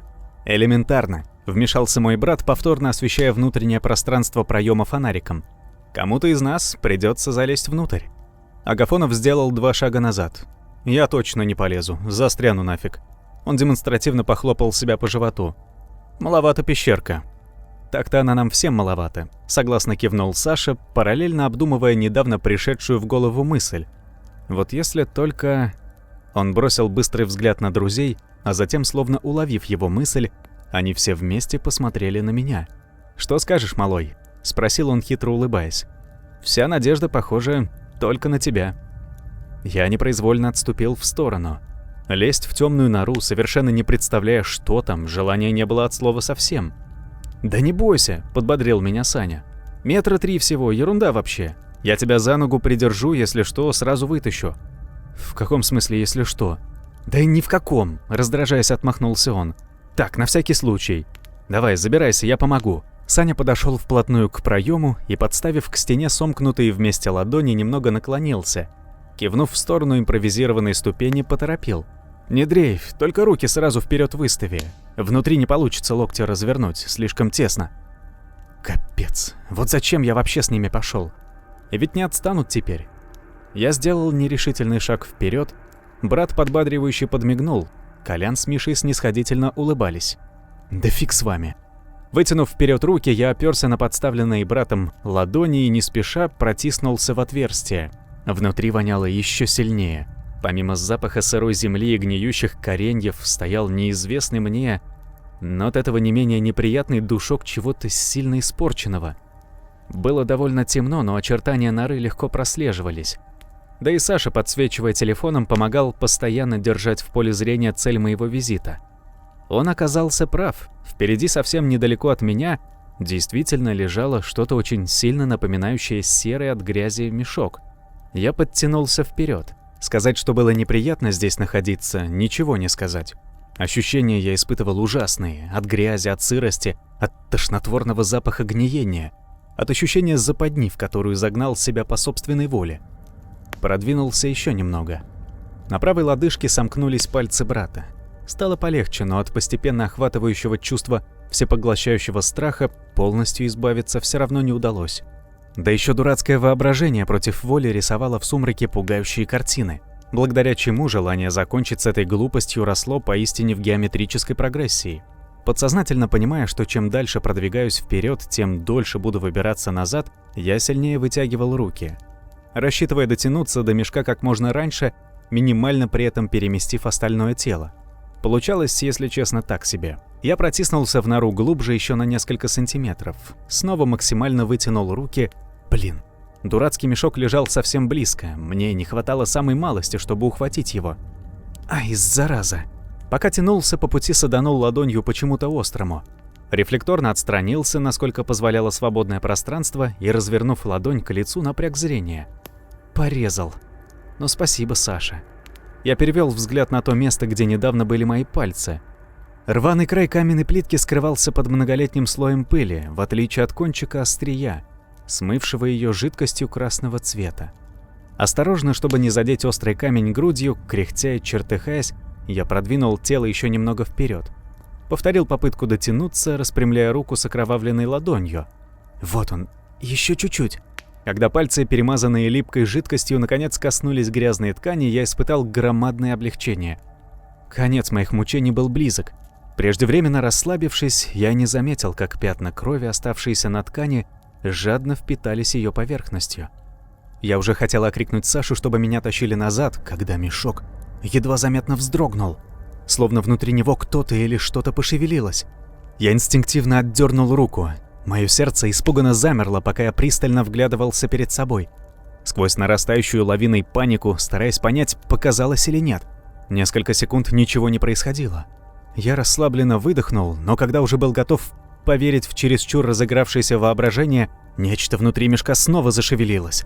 Сначала ткань приподнялась с одной стороны, а затем похожее движение повторилось с другой. Следом хаотичные приподнимания ткани повторились, но уже на разных участках поверхности мешка. Животное? Мышь? Крыса? Слишком крупная для крысы. Может, несколько? Плохое предчувствие заставило попятиться назад.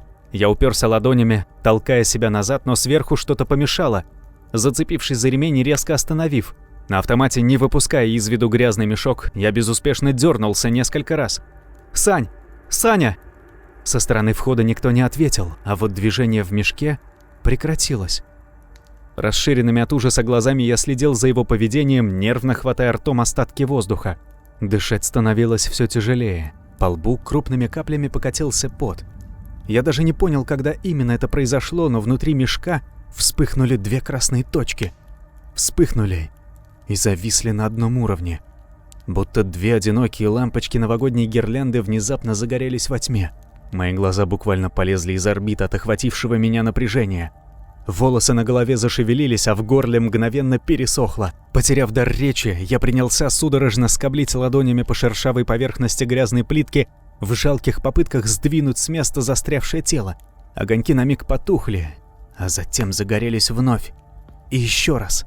Как если бы это были чьи-то глаза, а их хозяин, не отрывая от меня взгляда, дважды моргнул. Меня замутило. Ком подступил к горлу, и я чудом не выплюнул свой завтрак. Нечто внутри мешка вновь пришло в движение. По коротким вздутиям и разглаживаниям ткани создавалось впечатление, что оно, будучи сжатым в неестественном положении, сейчас старается расправиться и вытянуться. Послышался противный хруст. Вскоре по левой и правой сторонам мешка отчетливо прорисовались острые изгибы локтей. Поддавшись панике, я заколотил ногами и руками, насколько позволяло тесное пространство. «Вытащите! Вытащите меня!» А тот, кто был в мешке, начал приближаться, словно воспринял мой крик как своего рода призыв. Короткими, дерганными движениями, скрытые под мешковиной локти, совершали поступательные движения, медленно, но уверенно приближая красные огоньки к моему лицу. Я бился в истерике, крича и дергаясь, что есть сил, в безуспешных попытках вырваться на свободу. Сопротивлялся до тех пор, пока в глазах не помутнело, накрывая спасительной темнотой. Снова пришел в себя уже в подвале. Сквозь туман, окутавший сознание, разглядел рядом силуэты. В памяти моментально всплыли последние воспоминания, и я закричал что-то нечленораздельное, оголтело замахав руками, не позволяя чужим объятиям сомкнуться вокруг меня. «Да не ори, успокойся». Узнал я голос Сани. вместе с которым плавно рассеялась и пелена забытия, позволяя признать встревоженное лицо старшего брата. «Ну что? Что случилось? Что ты увидел? Не молчи!» Мои губы дрожали, а зубы стучали так сильно, что каждый удар больно отдавался в висках. Поэтому, как ни старался, я не мог выдавить из себя ни единого слова, а лишь судорожно тыкал пальцем в темноту проема. «Бля, Саня, успокой его!» — вмешался Иванов. «Ща вся округа сюда сбежится. Отвали нафиг!» — огрызнулся на него брат, отталкивая от себя несильным ударом в грудь. Затем снова обернулся ко мне. «Так, Андрюх, давай вздохни поглубже. И нормально объясни, что там нахер произошло?» «Там. «Да что там?» — снова недовольно подал голос Коля, резко метнувшись к дыре в стене. «Что, крысы, змея, что?» Обделался на ровном месте, бля. «Колян, я тебе сказал, заткнись». Саня угрожающе сделал шаг в его сторону. «Ему сколько лет, по-твоему?» Коля также дернулся навстречу брату, и на секунду показалось, они сейчас сцепятся, будто бойцы на ринге. Но выяснить отношения до конца им не дали. Откуда-то с территории кладбища донеслись множественные голоса взрослых. Испугавшись, что их находка станет всеобщим достоянием, они быстро взяли себя в руки и, договорившись вернуться позже с подходящим для вылазки инструментом, шустро засобирались прочь из склепа. Все это время и те несколько минут, пока мы покидали территорию кладбища, я провел как во сне. Все вокруг растягивалось и перемещалось очень медленно. Я почти ничего не понимал из того, что мне говорили, пока мы украдкой перемещались между могилами, и всю остальную дорогу домой лишь машинально, словно на автомате, переставлял ватные ноги. И только единственный эпизод нашего бегства накрепко врезался в мою память. Небольшой фрагмент того дня, которому я не придал значения в тот момент, но который сейчас позволял получить ответы на многие терзающие меня вопросы, хотя, несомненно, добавлял ровно столько же новых. Он-то и стоял сейчас перед моими глазами, словно кадр видеопленки, замерший после касания нужной кнопки невидимым оператором. Покосившаяся надгробная плита со сколотым верхним левым углом и торчащим оттуда железным прутом, позеленевшая от времени, не имевшая изображения усопшего и с частично стертой надписью «Смирнова Екатерина Павловна, 1890-1906».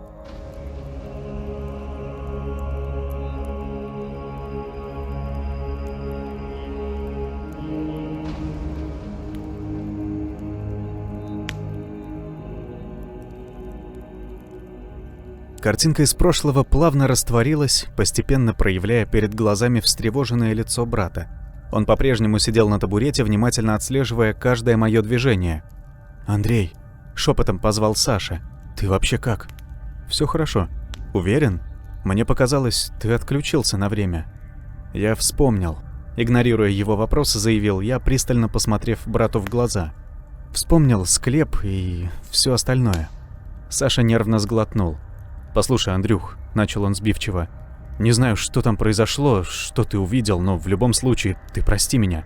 Я честно не думал, не хотел, чтобы закончилось вот так, если бы я только мог что-то исправить». Несколько секунд брат с немой мольбой в глазах смотрел в мою сторону, ожидая реакции на свои слова, но я молчал. Ну а что мне нужно было ему сказать? «Ты зря расстраиваешься, братишка, я совершенно точно не псих. Просто вокруг меня творится нечто, не поддающееся пониманию, только и всего». Да, и, кстати, если хочешь, могу поведать, как собственными глазами видел демоническую русалку в местном озере. А еще имеется красочный рассказ о ожившем мертвеце в подвале заброшенного склепа. Или все-таки я тронулся? Я не сумасшедший, Саш. В конечном итоге подал голос я. Но волноваться есть о чем. Брат несколько оторопел от того, каким спокойным тоном была произнесена последняя фраза. Не давая ему шанса опомниться, я быстро продолжил. Понимаешь, позавчера я видел то, что не в состоянии объяснить даже самому себе. В подвале того самого склепа. Впоследствии мне стал являться дух девушки, Кати. Я тебе о ней уже рассказывал. И что бы ты сейчас ни подумал, знай, все, что я видел, происходило на самом деле. Я уверен в этом на 100%, как и в том, что оба события тесно связаны между собой. Не понимаю пока каким образом, но... Малой. Саня не позволил закончить мысль. Ты не обижайся, ладно? Просто выслушай меня внимательно. То, чем мы занимались на озере, на кладбище, это все игра. Глупая, даже больше идиотская, но все же игра. Поэтому трубить на каждом шагу о каких-то там духах или призраках в ближайшее время я бы на твоем месте не стал. Тебе дурка грозит, ты что, не втыкаешь? Повторяю, я не псих. Негромко, но твердо напомнил я. Катю видел так же реально, как и тебя. И да, если ты еще не понял, это была та самая Катя, чьим именем обозначена заброшенная могила рядом со склепом. Ты ведь ее тоже видел, не так ли? Видел, я знаю. А позже мне явилась другая женщина. В лесу, на озере. И не смотри так, я был там. Был там прошлой ночью. Наедине с ней. Не знаю как, волшебство, мистика, думай, что хочешь, но это случилось. И только поэтому я позже сидел в кровати насквозь мокрый, а не потому, что хожу во сне. Она заявила, что не из нашего мира и требовала освободить ее. Я повторил по слогам «не из нашего». А теперь сопоставь все, что я рассказал. Очевидно же, что мы потревожили нечто в этом склепе и теперь просто обязаны свою ошибку исправить. Да уймись ты, я не желаю слушать этот бред. Ты вообще понял, что я сказал? Я могу доказать. Да неужели? Огрызнулся брат, начиная выходить из себя. А мне плевать. Вернемся в склеп, сегодня, немедленно. Там ты собственными глазами увидишь подтверждение моим словам. Какие подтверждения, Андрей? Ты вообще дурак, да? Психанул Саня, но, наткнувшись на мой умоляющий взгляд, резко осекся. Тяжело задышав, он поднялся со стула и прошелся туда-сюда по комнате, о чем-то напряженно размышляя. То, что вокруг происходит некая чертовщина, я, пожалуй, соглашусь. Но твоя идея мне один фиг не нравится. Даже если на секунду представить, что ты прав, возвращение в склеп — это верх кретинизма. К тому же здесь родители, ты про них забыл? Насчет родителей не волнуйся. В каком это смысле? В том, что спрашивать их мы не будем. Ах, вот оно что. Озадаченно протянул брат. Бросив следом короткий взгляд в сторону кухни, он не спеша продолжил, непривычно растягивая слова. Ладно, уговорил. Тогда одевайся пока, а я в кладовку загляну. Фонарь возьму, молоток на всякий. Еще не договорив, Саша быстрым шагом направился на выход. Слегка удивившись резкой перемене его настроения, я неуверенно потянулся за джинсами, которые висели на спинке стула рядом с кроватью. Что-то в поведении брата мне однозначно не понравилось. Только мозг, занятый своими мыслями о сверхъестественном, сразу не придал этому значения. Зато позже, когда я услышал щелчок замка входной двери и его голос на улице, торопливо окликнувший родителей, понял, что ни в какую кладовку Саша не собирался изначально.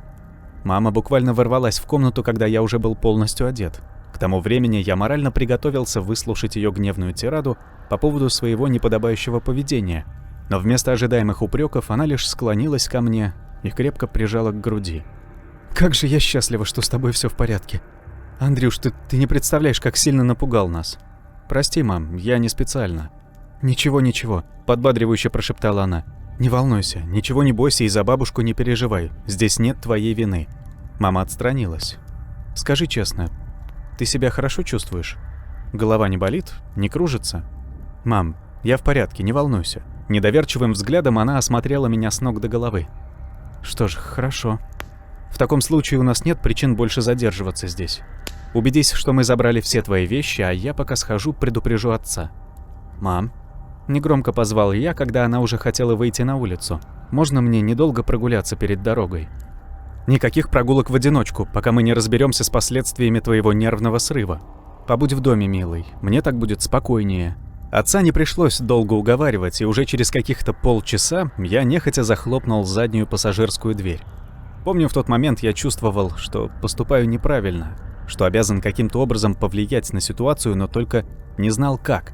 Автомобиль тронулся и медленно покатился по дороге, постепенно набирая допустимую для населенного пункта скорость. Несмотря на то, что стрелка часов приближалась к 5 вечера, на улице по-прежнему было довольно жарко, и я приоткрыл окно. Пока машина отца плавно катилась по раскаленному асфальту, от нечего делать я безразлично осматривал окрестности, витая в своих мыслях.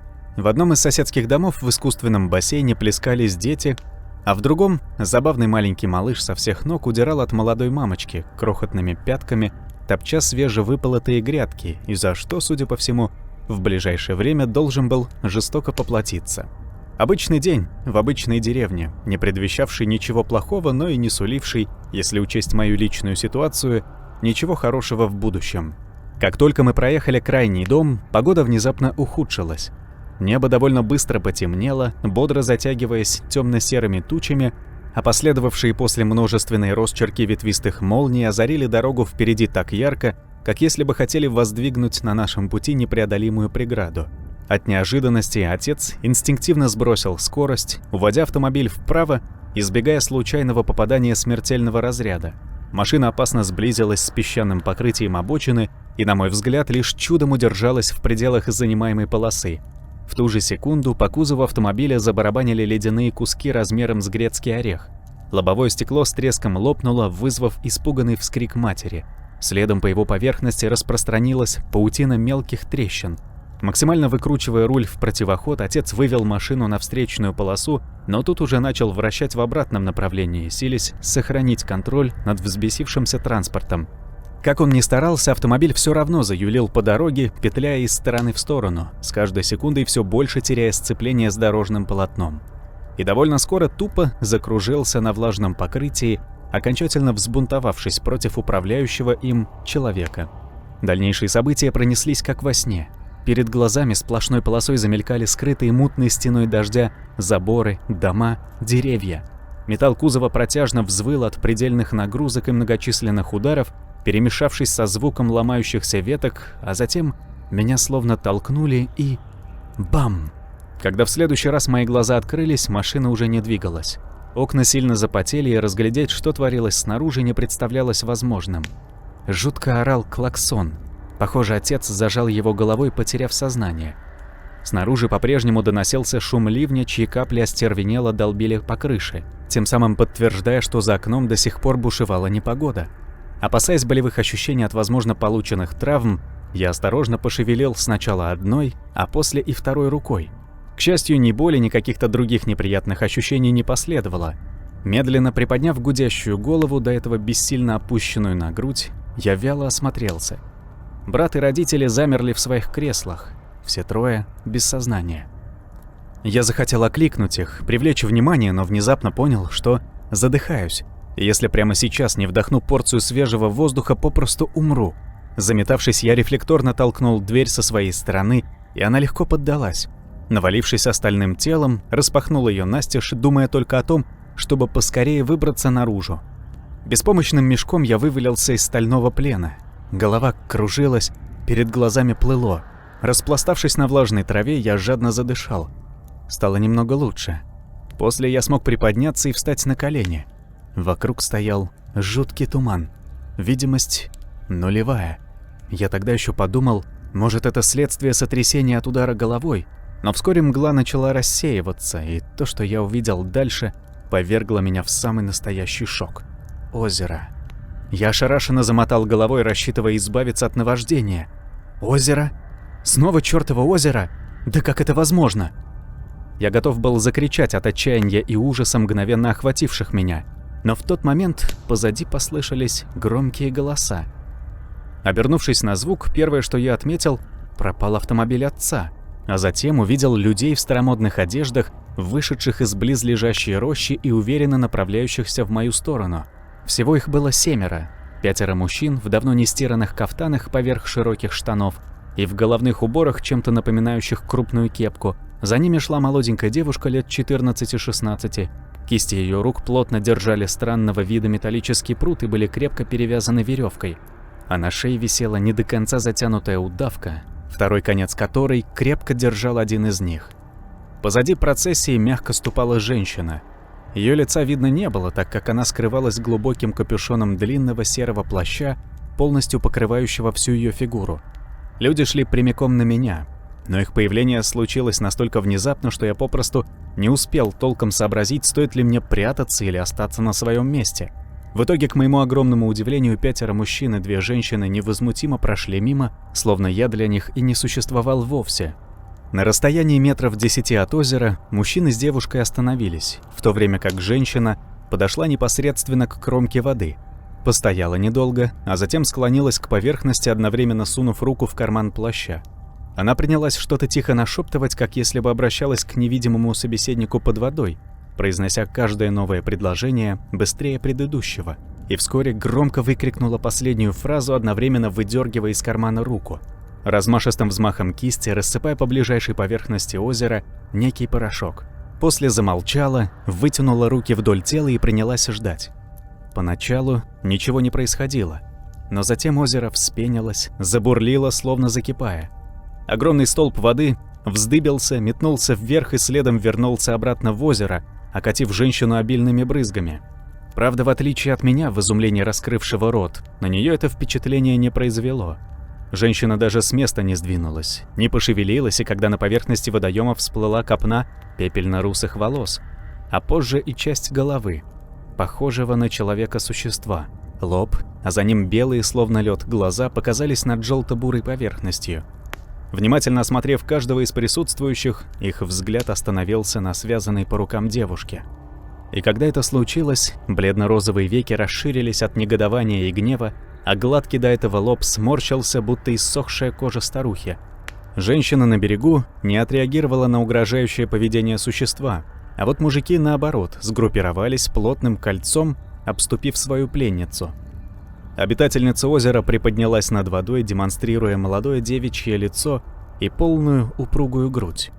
Снова окинула каждого изучающим взглядом и запела, чудесным голосом, каких я никогда не слышал. Но самое странное, губы ее при этом оставались сомкнутыми. Суровые представители сильного пола как-то сразу размякли, не в силах отвести взгляд от прекрасной незнакомки, безвольно вытянув руки вдоль широких штанин, они замерли словно под гипнозом. Так и стояли безмолвными куклами, пока один из них, буквально зарыдав от переполнившего его счастья и растянув на лице придурковатую улыбку, спотыкаясь, не побрел прямиком в озеро, в направлении манившей его озерной девы. Под влиянием слов о безответной любви и безутешном горе он шел словно на привязи, спотыкаясь и не разбирая дороги, не останавливаясь ни на секунду, только чаще всхлипывал, делая новый шаг. В то же время женщина, лицо которой по-прежнему скрывалось под капюшоном, следила за поведением мужика спокойно и даже с интересом. Остановить не пыталась. Лишь когда тот в воду одной ногой вступил, разъяренной волчицей метнулась в его сторону, выхватила из-под полы острый кинжал и единственным выверенным движением с легкостью вспорола бедняге горло. Меня вырвало. Следом по округе разнесся звериный вопль. Дева озерная на глазах обратилась в чудовище. Глазные яблоки огнями красными вспыхнули, а волосы окрасились в черный, как вороново крыло, цвет. Нижняя часть лица оскалилась пастью монстра, явив на свет десятки тонких то ли зубов, то ли шипов. И без того непропорционально длинные руки вытянулись еще больше. Выставив их перед собой, существо с неимоверно быстрой скоростью понеслось к берегу. Медленно умирая, раненый мужик осел на колени прямо в воде. Щедро обливаясь собственной кровью, он опустил голову на грудь и еще бы чуть-чуть рухнул лицом вниз. Но его убийца, оставаясь на шаг позади, аккуратно придержала умирающего за плечо, сохраняя манящую жидкость в поле зрения чудовища. Каких-то несколько секунд, и озерная дева уже готовилась впиться зубами в окровавленную шею, вот только женщина опередила ее. Ловким движением скинув с себя плащ, она сдернула с пояса заранее обмотанную вокруг талии железную цепь и проворно обвела шею не ожидавшего такой прыти монстра. Забилась дева, остервенела, страшно визжа и хлопая по воде рыбьим хвостом. Прекрасно понимая, что угодила в смертельную ловушку, она ни на миг не оставляла попыток вырваться на свободу. Между тем мужики на берегу очнулись и бросились на помощь хозяйке. Общими усилиями вытащили извивающееся существо на берег, а позже обвязали похожими цепями остальную часть его тела, окончательно лишая возможности передвижения. Но даже полностью скованная, дева из озера долго отказывалась смириться с судьбой. Рычала и шипела, без конца переводя ненавидящий взгляд с одного обидчика на другого. Пребывая в необъяснимом трансе, я подошел ближе и теперь мог разглядеть каждую мелочь. На цепях имелись надписи, мерцающие в свете заходящего солнца, из чего я сделал вывод, что они либо заговоренные, либо обладали магическим предназначением. Словно в подтверждение моих мыслей, движения девы из озера стали замедляться, и вскоре она окончательно затихла. Вернулась к первоначальному виду, сменив черный окрас волос на пепельно-русый. Глаза снова побелели, а хвост, мои брови поползли вверх, медленно растворился, волшебным образом принимая вид обнаженных женских ног. К тому моменту дева уже лежала смирно, не брыкалась, не рычала. Только в одну точку перед собой смотрела и горько-горько плакала. Я повернул голову в ту сторону. Оказалось, смотрела она на связанную девушку, которая по-прежнему была отгорожена спинами своих мучителей. Девушка больше не стояла. Возможно, от усталости, а может, от ужасных событий, происходивших на ее глазах, не могла держаться на ногах и опустилась на колени. Она тоже тихо всхлипывала, неотрывно смотря в ответ. Бедняжка была настолько поглощена всем этим ужасом, что совершенно не замечала, как к ней со стороны спины медленно приближалась та самая женщина в плаще. В руке она держала окровавленный клинок, а в глазах отсутствовала жалость, лишь холодная пустота. «Оглянись!» — крикнул я громко, как только мог, и вытянул руку в направлении убийцы. От моего отчаянного вскрика несколько птиц взметнулись вверх, но из людей никто даже не шелохнулся. За исключением пленницы, в зеленых глазах которой мелькнуло изумление. Видение сменилось. Теперь я стоял рядом со свежевырытой могилой, в изголовье которой мужики вбивали тот самый металлический прут, что девушка держала в руках. Под проливным дождем с ног до головы, перепачканной в сырой земле, они по очереди лупили по нему, что есть сил, с каждым новым ударом загоняя железный стержень все глубже. Обстановка вновь колыхнулась, и видение обновилось. Сейчас на обмотанную цепями женщину с пепельно-русыми волосами натягивали грязный мешок. Ее отрешенный взгляд блуждал где-то в другом месте, и никакого сопротивления она не оказывала. Затем те же мужики плотно сшили края мешковины и затолкали страшный груз в темный проем стены, отделанный резным камнем. «Мам! Пап!» Голос брата рывком вернул меня в настоящее, одним махом рассеяв жуткое наваждение. Следом вернулась ясность ума, и я осознал, что по-прежнему нахожусь в отцовской машине, а Саня уже успел отстегнуть ремень безопасности и взволнованно нависал над родителями. Поочередно толкая каждого и тряся за плечи, брат отчаянно старался привести их в чувство. К сожалению, несмотря на все прилагаемые усилия, родители не реагировали. Заметив, что я пришел в себя, он обернулся и обрадованно спросил: «Малой, ты как?» «Нормально, кажется». «Это хорошо, давай отстегивайся скорее, нужно выбираться отсюда». «А как же мама с папой?» – встревожился я. «Откроем двери снаружи, вытащим их на улицу и оттащим подальше, затем поищем помощи. В салоне оставаться не стоит, не дай бог бензобак поврежден или еще что. Поторопись». Я кивнул, соглашаясь с его доводами, одновременно принимаясь за ремень безопасности. Руки дрожали и слушались плохо, поэтому быстро выщелкнуть замок не удалось. Только после череды неудачных попыток металлический язычок наконец выскользнул.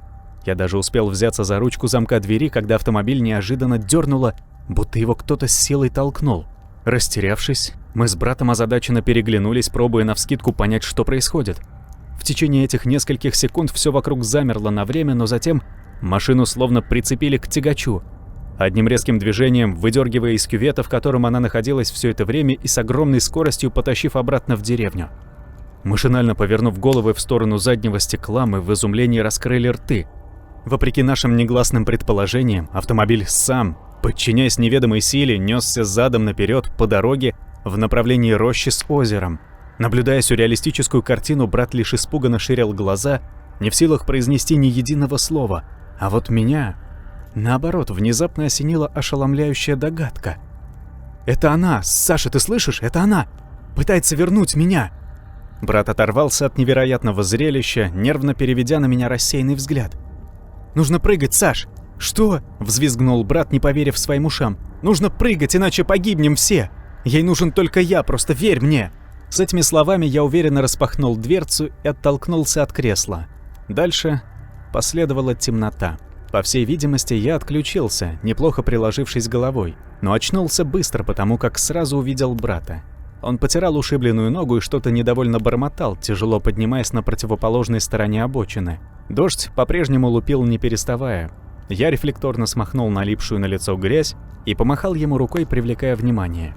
Завидев меня, он первым делом поинтересовался моим состоянием, не без труда перекрикивая завывание ветра.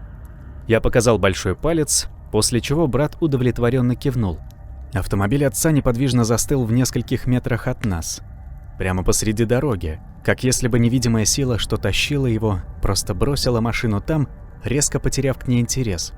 Между тем, кто-то там наверху, управляющий погодой, похоже, окончательно вышел из себя. Дождь уже не просто шел, а стоял сплошной стеной. То здесь, то там раздавались раскаты грома, а небо без конца освещалось множественными росчерками витиеватых молний. «Нам нужно бежать!» – заорал я, безуспешно борясь с оглушающим грохотом. «Кажется, я знаю, чего она хочет!» «Что? Ты совсем сдурел? Куда еще бежать?» «На озеро! Она там, она ждет меня!» «Да ты с ума сошел, Андрей! Немедленно возвращайся к машине, это уже не игра! Мы должны помочь родителям!» С этими словами он так посмотрел на меня, что сомнений не осталось. Он не бросит их ни при каких обстоятельствах. Поколебавшись лишь секунду, вместо ответа я развернулся в сторону рощи и побежал так быстро, насколько хватало сил. «Стой!» – закричал мне вслед Сашка, чей голос мгновенно потух в очередном раскате грома. «Дурак! Вернись, кому сказал! Сейчас же!» Я не слушал, просто бежал изо всех сил, будучи абсолютно уверенным, что поступаю правильно, что все, что сейчас нужно, это откликнуться на ее призыв. И если я это сделаю, то все будет хорошо. Со всеми нами. К тому времени, когда я мокрый насквозь, задыхаясь и жадно глотая новую порцию влажного воздуха, остановился у озера, складывалось впечатление, что разбушевавшаяся стихия возненавидела весь мир. Ветер сбивал с ног, стволы деревьев мотало из стороны в сторону, словно тонкую проволоку, а озеро бушевало и выбрасывало на берег гигантские волны, будто мечтало вырваться из опостылевшего плена. «Скажи, что ты хочешь!» – выкрикнул я в направлении его центра. «Что тебе нужно от меня?» «То же, что и всем остальным», – послышался в ответ ровный голос Кати. Но не со стороны озера, как я предполагал ранее, и куда смотрел прямо сейчас, не отрывая глаз. Она хочет свободы. Я взволнованно обернулся. Девушка стояла в 2 шагах от меня и, несмотря на беснующуюся непогоду, мило улыбалась. Казалось, она совсем не замечает штормового ветра, больно бросающего в лицо дождевые капли. «Она?» – изумленно переспросил я. «О ком ты говоришь? Я был уверен, что все дело в тебе». Нет, Шкет. По-доброму ухмыльнулась девушка. «Боюсь, все куда сложнее. Озеро позади тебя не просто водоем. Это портал. Переход между мирами. И, как ты, надеюсь, понимаешь, пользуются им отнюдь не люди». «А кто же тогда? Призраки? Вроде тебя?» Катя весело рассмеялась, по своему обыкновению мило прищурившись. «Я вовсе не привидение, Шкет. Но ведь ты умерла, я видел твою могилу». «Здесь ты прав, могила имеется. Только видишь ли, это не совсем могила. По крайней мере, не в том смысле, который ты в это вкладываешь. Это моя тюрьма. Что-то держит меня внутри цепкой хваткой, иначе я бы сама давно освободила ее. Как раз поэтому мне и требуется помощь друга. И все это время я надеялась, что этим другом окажешься ты. Но как же, я не могу, почему я? Почему ты не явилась кому-то из ребят? Они взрослые, сильные, они поймут, а я же просто ребенок». «Не волнуйся, ты давно не ребенок и намного сильнее, чем тебе кажется. Можешь мне поверить. К тому же, в силу определенных причин выбора у меня просто не было». «Катя, это ошибка. Нет никакой ошибки, Шкет». Девушка резко приблизилась, вмиг став серьезной. Ее лицо помрачнело, глаза блеснули красным, а голос огрубел, разносясь по округе множественным эхом. «Это ты был в склепе. Твоя кровь побудила ее проснуться». От такого неожиданного натиска я непроизвольно попятился назад. Но, вопреки моим ожиданиям, Катя не напала на меня. Наоборот, быстро вернув себе обычный облик, обворожительно улыбнулась. «Прости, порой это сложно контролировать. Так ты поможешь? Только, пожалуйста, думай быстрее». Катя обвела руками пространство вокруг. Она очень злится и, как видишь, прекращать не планирует. «Я не понимаю, почему она злится? Что я ей сделал?» «Не ты, Шкет. Озлобленные и мстительные люди. Очень давно. Твоя вина лишь в том, что по случайному стечению обстоятельств она вкусила твоей крови. Для существ вроде нее это нектар, устоять перед которым они не в силах. И теперь единственный шанс этого мира заключается в том, чтобы дать ей возможность вернуться домой. Желательно прежде, чем она окончательно утратит контроль над собой. Не то чтобы я вдруг стал супергероем, но, похоже, выбора у меня особо не было. И что нужно делать? Сущую мелочь. Доставить ее к порталу. Пояснила девушка тоном, каким просят сходить в магазин. Сама вернуться она не может. Пока не может. Поверь, если это случится, мало никому не покажется. С другой стороны, если ты поможешь, все закончится очень быстро. А дальше ты забудешь все свои кошмары, как страшный сон. А она это вообще кто? И откуда ее необходимо доставить? Я думаю, ты и сам уже все прекрасно понял. Произнося эти слова, Катя в последний раз улыбнулась и медленно растворилась в стене дождя, оставляя меня наедине с беснующейся природой. Знал ли я, что она имела в виду? Да, наверное, знал. Мог ли выполнить ее просьбу? Пожалуй, это был главный вопрос. Кладбище встретило меня предсказуемо враждебно. Благодаря непрекращающемуся ливню землю под ногами развезло, и каждый шаг по мрачной территории давался непросто. Ноги постоянно норовили поскользнуться и разъехаться в разные стороны, а богатое воображение с поистине больным удовольствием рисовало силуэты зловещих, отвратительных сущностей, затаившихся между множеством крестов и надгробных плит, терпеливо коротающих бесконечность в ожидании беззащитной жертвы. Кто-то из них сидел прямо на свежих насыпях, кровожадно провожая меня пустыми глазницами, а кто-то с тихим шелестом то и дело пробегал за спиной, вынуждая нервно оглядываться и испуганно вздрагивать от малейшего шума. Настолько дикого страха я никогда раньше не испытывал. Если честно, до сих пор не помню, как смог преодолеть нужное расстояние, не сойдя при этом с ума от неотступно сопровождающих меня страхов и видений, порождаемых собственным подсознанием. И отчасти поэтому, когда впереди на расстоянии метров 100 наконец показались стены искомых развалин, я испытал громадное облегчение, эффект от которого, правда, быстро померк, потонув в ворохе воспоминаний, недавно пережитого в данном месте ужаса. Возбужденно всполошившись, они с неописуемой радостью туго стянули позвоночник мерзким, холодным шнуром, синхронно обдав стальное тело волной колючего озноба. Я приостановился, непроизвольно поежившись. Если бы вы только знали, как сильно мне не хотелось туда заходить. Так или иначе, позже я все же сделал первый шаг в полуразрушенное помещение. Сначала внимательно осмотрелся. К счастью для меня, в стенах склепа не обнаружилось ни случайно забредших животных, ни то, чего я боялся до дрожи в коленках – красноглазых оживших мертвецов. Зато моим глазам предстала хоть и не кошмарная с виду, но довольно неприятная по своей сути картина. В подвал затекала дождевая вода, причем не единичными, случайно завернувшимися в развалины ручейками, совсем нет. Она неслась туда внутрь сплошным потоком из грязи и веток. 2 дня назад, прежде чем покинуть это место, мы завалили пролом в полу разнообразным мусором. Первым, что попалось под руку. От обломков старых досок до сухих веток. Никем до сих пор не тронутое это богатство по-прежнему лежало там, где мы его оставили. И как раз под эту наскоро сооруженную кучу с охотой пробивалась новоявленная речка.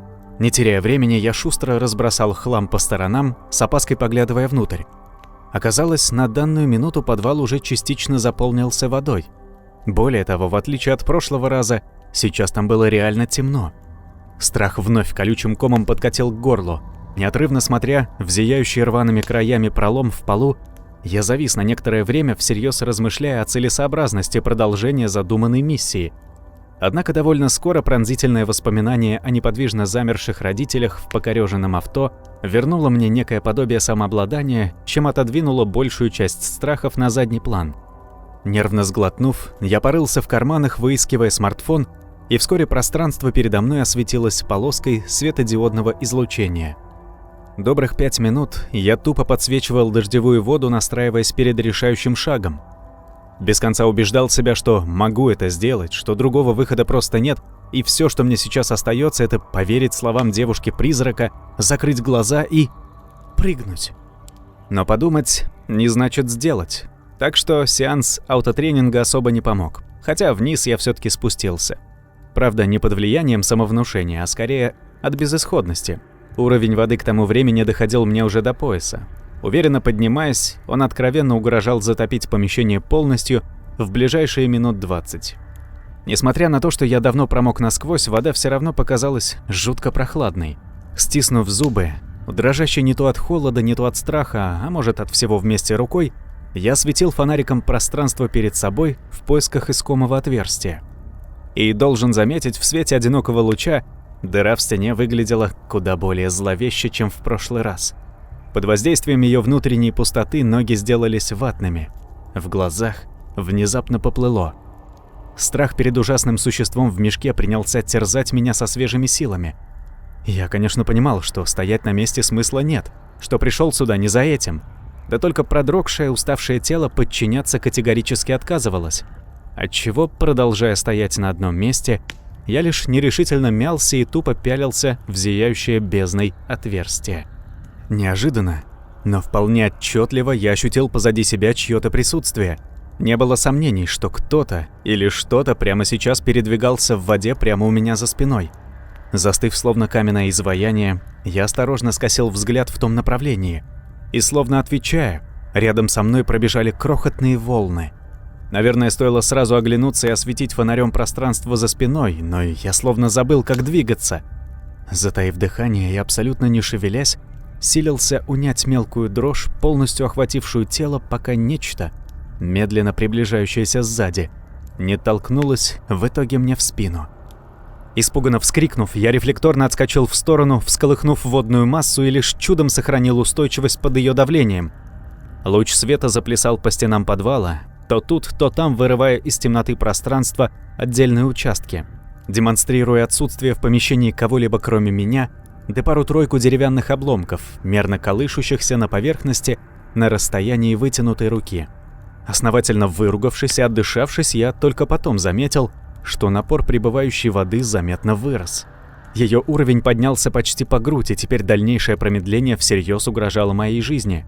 Я крепко стиснул смартфон, вытянул вперед руку и, шумно выдохнув, сделал 2 шага в направлении жуткой пещеры.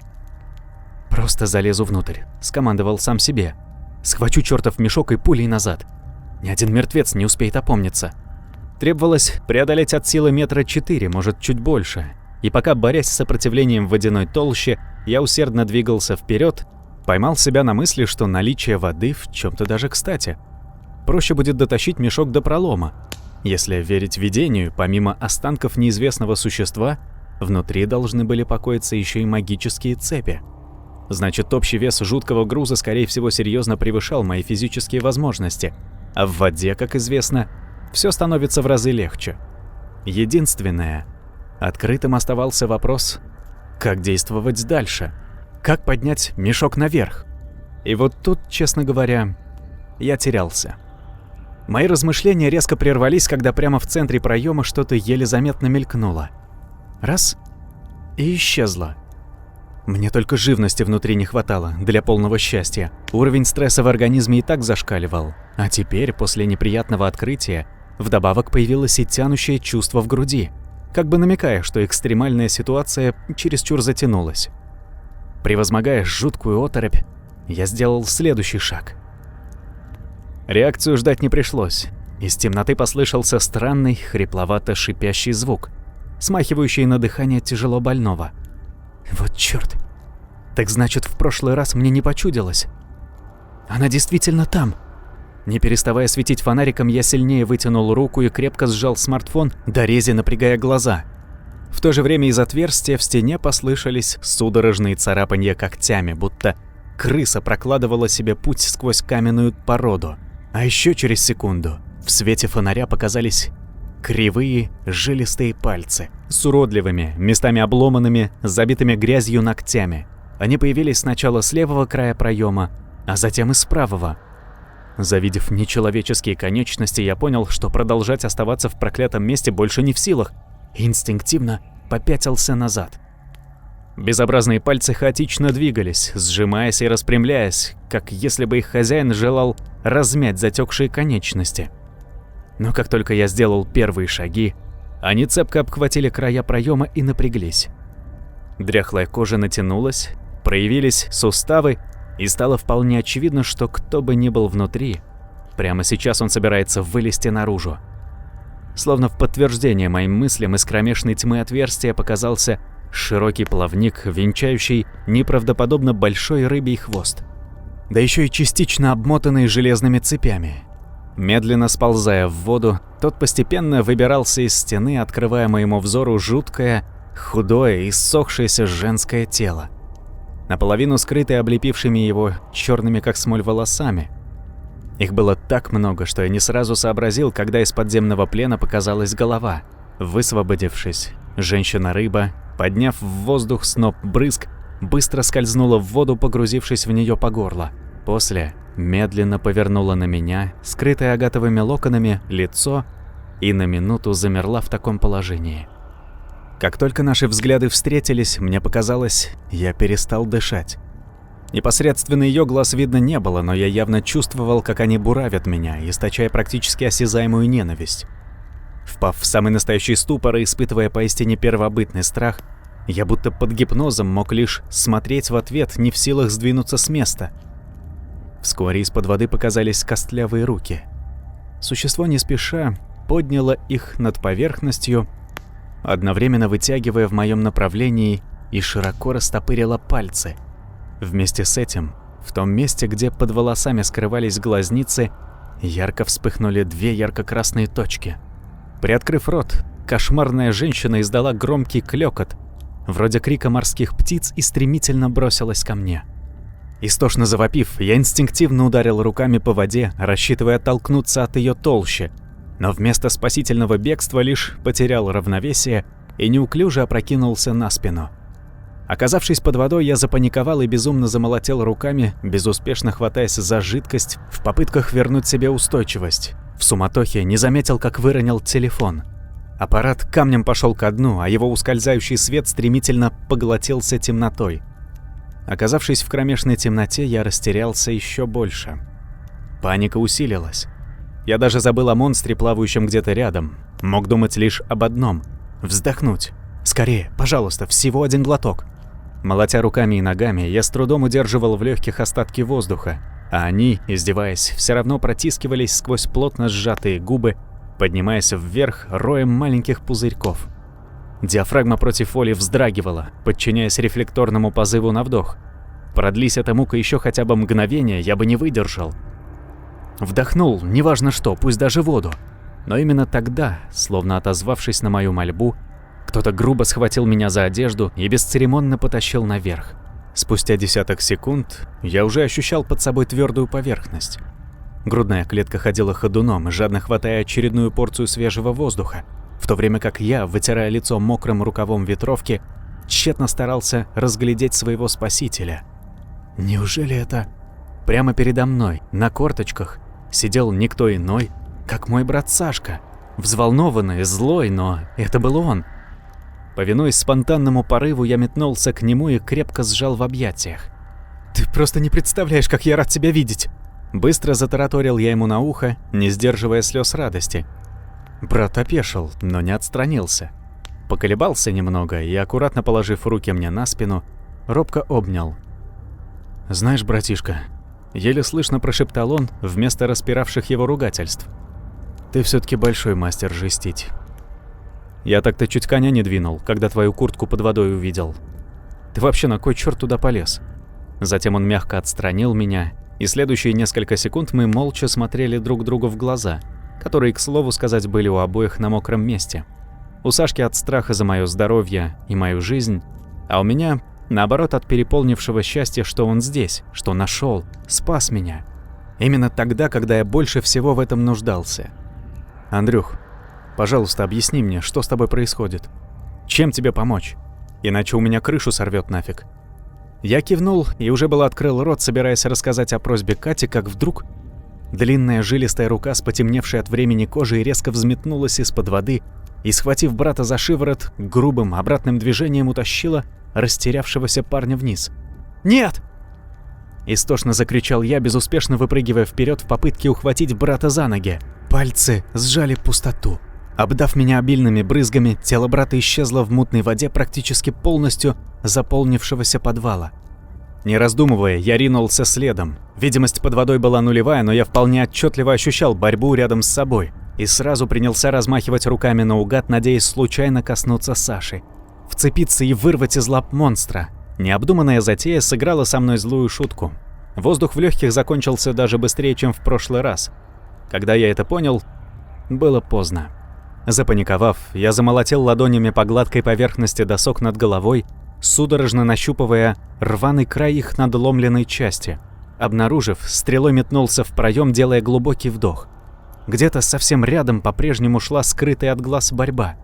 Я чувствовал всем телом, как неистово колыхается вода от резких движений ее участников. Нечто твердое проплыло рядом, еле заметно дотронувшись до ноги. Интуитивно я выбросил руку по направлению его движения и моментально сжал пальцы, ухватившись, как оказалось, за звенья металлической цепи. Та натянулась, робко дернулась, а затем с силой потащила меня обратно в воду. Я чудом успел вздохнуть, прежде чем вновь оказался лишён этой возможности. На интуитивном уровне схватил цепь второй рукой. Пространство вокруг мгновенно озарилось ярким светом, заставляя пораженно выпучить глаза. Металл в моих руках буквально сиял, освещая белым заревом практически все внутреннее пространство затопленного подвала. Непроизвольно раскрыв рот от шока, я чуть не выдохнул, сдержавшись лишь в последний момент. Следом пришло понимание, что светится вовсе не цепь, а надписи на ее поверхности. Более того, теперь я мог видеть, как на другом конце билась в истерике самая настоящая русалка. Озерная дева с пепельно-русыми волосами из моего видения. С той лишь разницей, что сейчас обмотанным цепью было не все ее тело, а только хвост. И сейчас она всеми силами старалась его освободить. Женщина то неистово дергала цепь, желая порвать, то безуспешно билась в стены, заставляя каменную плитку трескаться и лопаться, оседая на дно мелкой крошкой. С видом загнанного в ловушку зверя русалка металась из стороны в сторону в поисках выхода. Билась об стены, об пол, врезалась в деревянный настил сверху, не прекращая и не останавливаясь до тех пор, пока окончательно не стряхнула с себя последние кольца цепи. Все это время, рыская глазами по освещенной зоне, я надеялся отыскать брата, но чем ниже опускалась цепь, тем слабее источался свет, за пределами которого вода была слишком мутная. Переживая за брата, я ненадолго выпустил русалку из виду, а когда снова посмотрел в ее сторону, обнаружил, что теперь она остановилась и смотрит прямо на меня. Ее волосы вновь почернели. В кроваво-красных глазах плясал поистине дьявольский огонь, не суля мне ничего хорошего. Рыбий хвост плавно изгибался, позволяя хозяйке держаться в воде на одном уровне. Не выпуская меня из виду, она сначала вытянула руки в стороны, а затем открыла рот и издала такой жуткий визг, что я непроизвольно зажмурился, ощутив резкую боль в ушах. Следом, одновременно с ее воплем, в мою сторону понеслась волна воды, с силой впечатывая меня в стену. Мощнейший удар буквально вышиб из легких последние остатки воздуха. Рефлекторно я сделал новый вдох, хватанув приличную порцию мутной воды и начал кашлять, захлебываясь. Уже теряя сознание, я успел заметить, как русалка молнией взметнулась вверх, увлекая за собой широкий столб воды.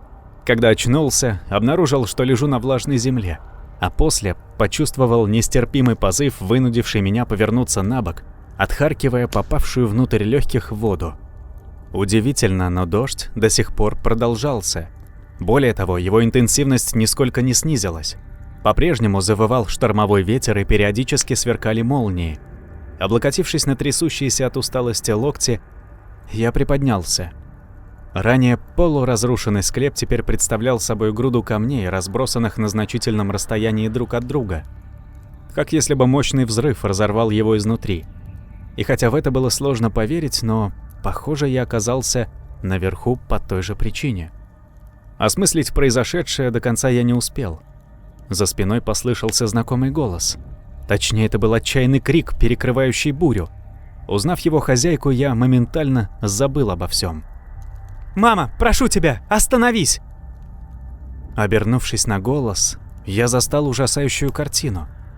Посреди 4 столбов воды, в прямом смысле вращающихся прямо в воздухе, парила женщина с рыбьим хвостом. Ее длинные черные волосы развивались в разные стороны, словно наэлектризованные. Рыбий хвост, оканчивающийся широким плавником, еле заметно изгибался, а костлявые непропорционально длинные руки прижимали к груди бесчувственное тело моего брата. Сашкина голова была откинута назад, глаза закрыты, а вдоль шеи из рваной раны, разбавляясь дождевой водой, струились алые ручейки крови. Прямо перед чудовищем на расстоянии десятка метров на коленях стояла заплаканная Катя. «Нет!» – в отчаянии прошептал я, силясь поднять обессиленное тело. «Умоляю, не надо!» Мой шепот получился тихим и слабым, но монстр услышал. Взгляд красных глаз молниеносно метнулся в мою сторону, и русалка, ощерив зубастую пасть, огласила округу душераздирающим воплем гнева. «Пожалуйста, мама!» – еще громче закричала Катя. Завидев меня, она вскочила на ноги и, разведя руки в стороны, спиной попятилась в мою сторону. «Я прошу тебя, не делай этого! У этих ребят нет вины перед тобой, они всего лишь хотели помочь. Они не заслужили твоей кары!» Черноволосая женщина посмотрела на дочь. Глаза ее продолжали полыхать гневом, но одна рука при этом призывно вытянулась в ее направлении. Катя с желанием ринулась навстречу, но, наткнувшись на невидимую преграду, отскочила назад и упала. Упрямо поднявшись, она предприняла новую попытку, но и в этот раз ее буквально отдернуло от матери, отбрасывая на значительное расстояние. Будто невидимый охотник набросил ей на шею удавку и с силой отдернул. Русалка завизжала громче прежнего, остервенела, заметавшись в воздухе. 4 столба воды закружились вокруг в хаотичном танце, постепенно сливаясь с ней в общий торнадо. И когда это произошло, прогремел оглушительный хлопок. Тысячи мелких капель в один миг рассеялись по округе, а черноволосая женщина исчезла вместе с братом. Пребывая в настоящем ужасе, я несмело посмотрел на Катю, медленно поднимающуюся на ноги. Ее выражение лица было потерянным, а каждое движение, несомненно, давалось с большим трудом. Более того, она постепенно исчезала, с каждой следующей секундой становясь все более прозрачной. Озеро — это портал. Что-то держит меня внутри цепкой хваткой. Откуда-то со стороны донеслись ее последние слова. «Что-то держит, что-то держит», — начал я повторять одно и то же, точно умалишенный. «Могила — это тюрьма, нечто держит меня, стоп! Конечно же, как же я сразу не догадался! Шест!» Не колеблясь, я бросился к ее могиле, а когда оказался рядом, внимательно осмотрел надгробие. Вот он! На левом верхнем углу плиты имелся большой скол, демонстрировавший спрятанный внутри плиты металлический прут. Я понятия не имел, каким образом его поместили внутрь, но, предположив первое, что пришло в голову, попросту склеили 2 половины, принялся судорожно оглядываться. Нужно было во что бы то ни стало разбить чертов камень. Я надеялся, что если освобожу ее дочь, то женщина из озера обязательно отпустит моего брата. Мои глаза метались из стороны в сторону с дикой скоростью, и вскоре я заметил совсем рядом крупный булыжник, частично выглядывающий из-под помятой травы. Обрадовавшись подходящей находке, я, не раздумывая, ринулся к нему. Камень оказался довольно увесистым. Я подбросил его пару раз, убеждаясь в этом, и остался доволен. В несколько размашистых шагов я вернулся к надгробию и, не колеблясь, поднял камень над головой. Вложив всю силу, на которую еще были способны уставшие руки, опустил его на покосившуюся плиту. В ответ вдоль предплечий неприятно прострелила отдача.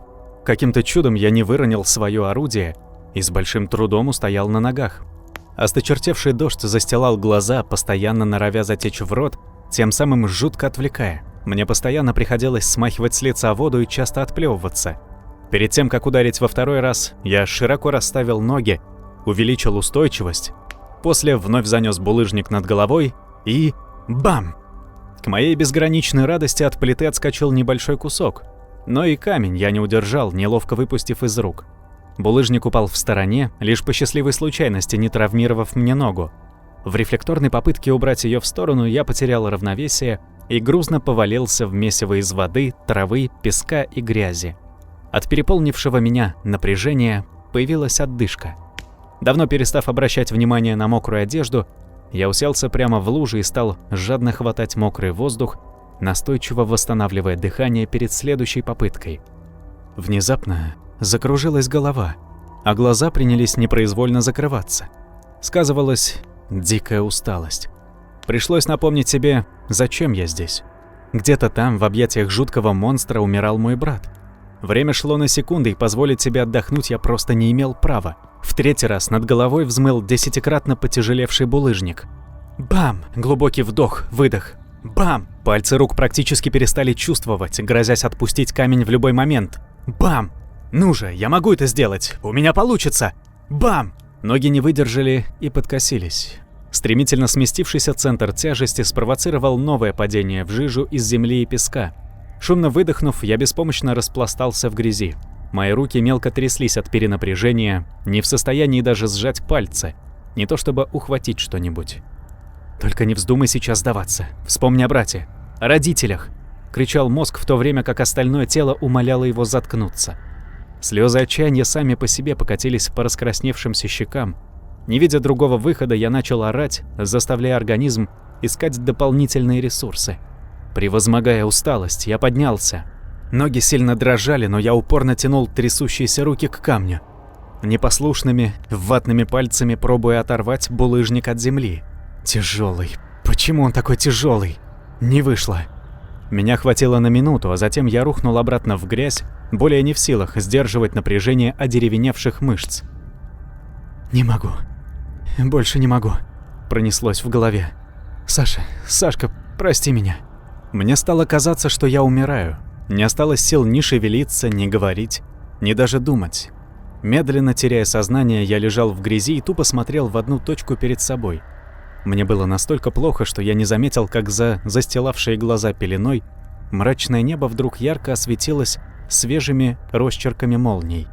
То здесь, то там они рьяно принялись озарять пространство вокруг.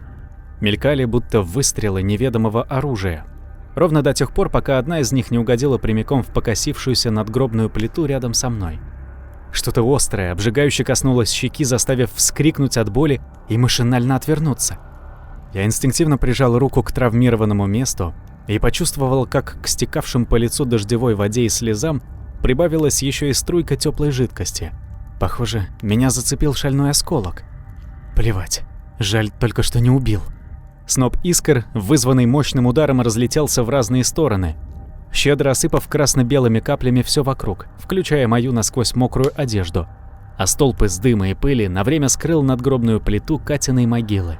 В какой-то момент я, все еще морщась от щиплющего ощущения, обернулся и замер, не сводя ошарашенного взгляда с того места, где еще недавно стояла неприступная глыба. Дым быстро рассеивался, впитываясь дождевыми каплями, уносящими его напрямую во влажную почву. И теперь я отчетливо видел, что непосредственно самой плиты больше не существует. От удара молнии она раскололась на 3 части, а на ее месте возвышался только металлический пруд, словно змеей по всей длине, окаймленный странными надписями на древнеславянском языке. Радостно вскрикнув от охватившего меня восторга, я будто обрел крылья и бросился к нему.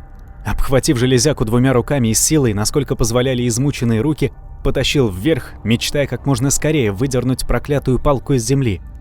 Не поддалась. Я несколько раз ударил по ней ногой, расшатывая в разные стороны, и попробовал еще раз. Зараза, не сдвинулась и на миллиметр. Нетерпеливо я повторно обстучал шест по кругу. Затем ухватился вновь. Секунд 10 руки напрягались впустую, но после, когда я, вцепившись мертвой хваткой, буквально завопил от отчаяния, пруд вдруг еле заметно пошевелился, а еще через мгновение окончательно поддался и выпал снаружи. Не веря глазам, несколько мгновений я ошарашенно изучал металлический стержень у себя в руках, но, осознав, что сделал, отбросил в сторону. Тяжело поднявшись, спотыкаясь и прихрамывая, я посеменил обратно к озеру так быстро, как только мог. Спустя около 20 минут, буквально валясь с ног от усталости, я добрался до его берега. Ливень к этому времени прекратился. Покрапывал легкий дождик, а грозовые тучи постепенно растворялись на посветлевшем небе.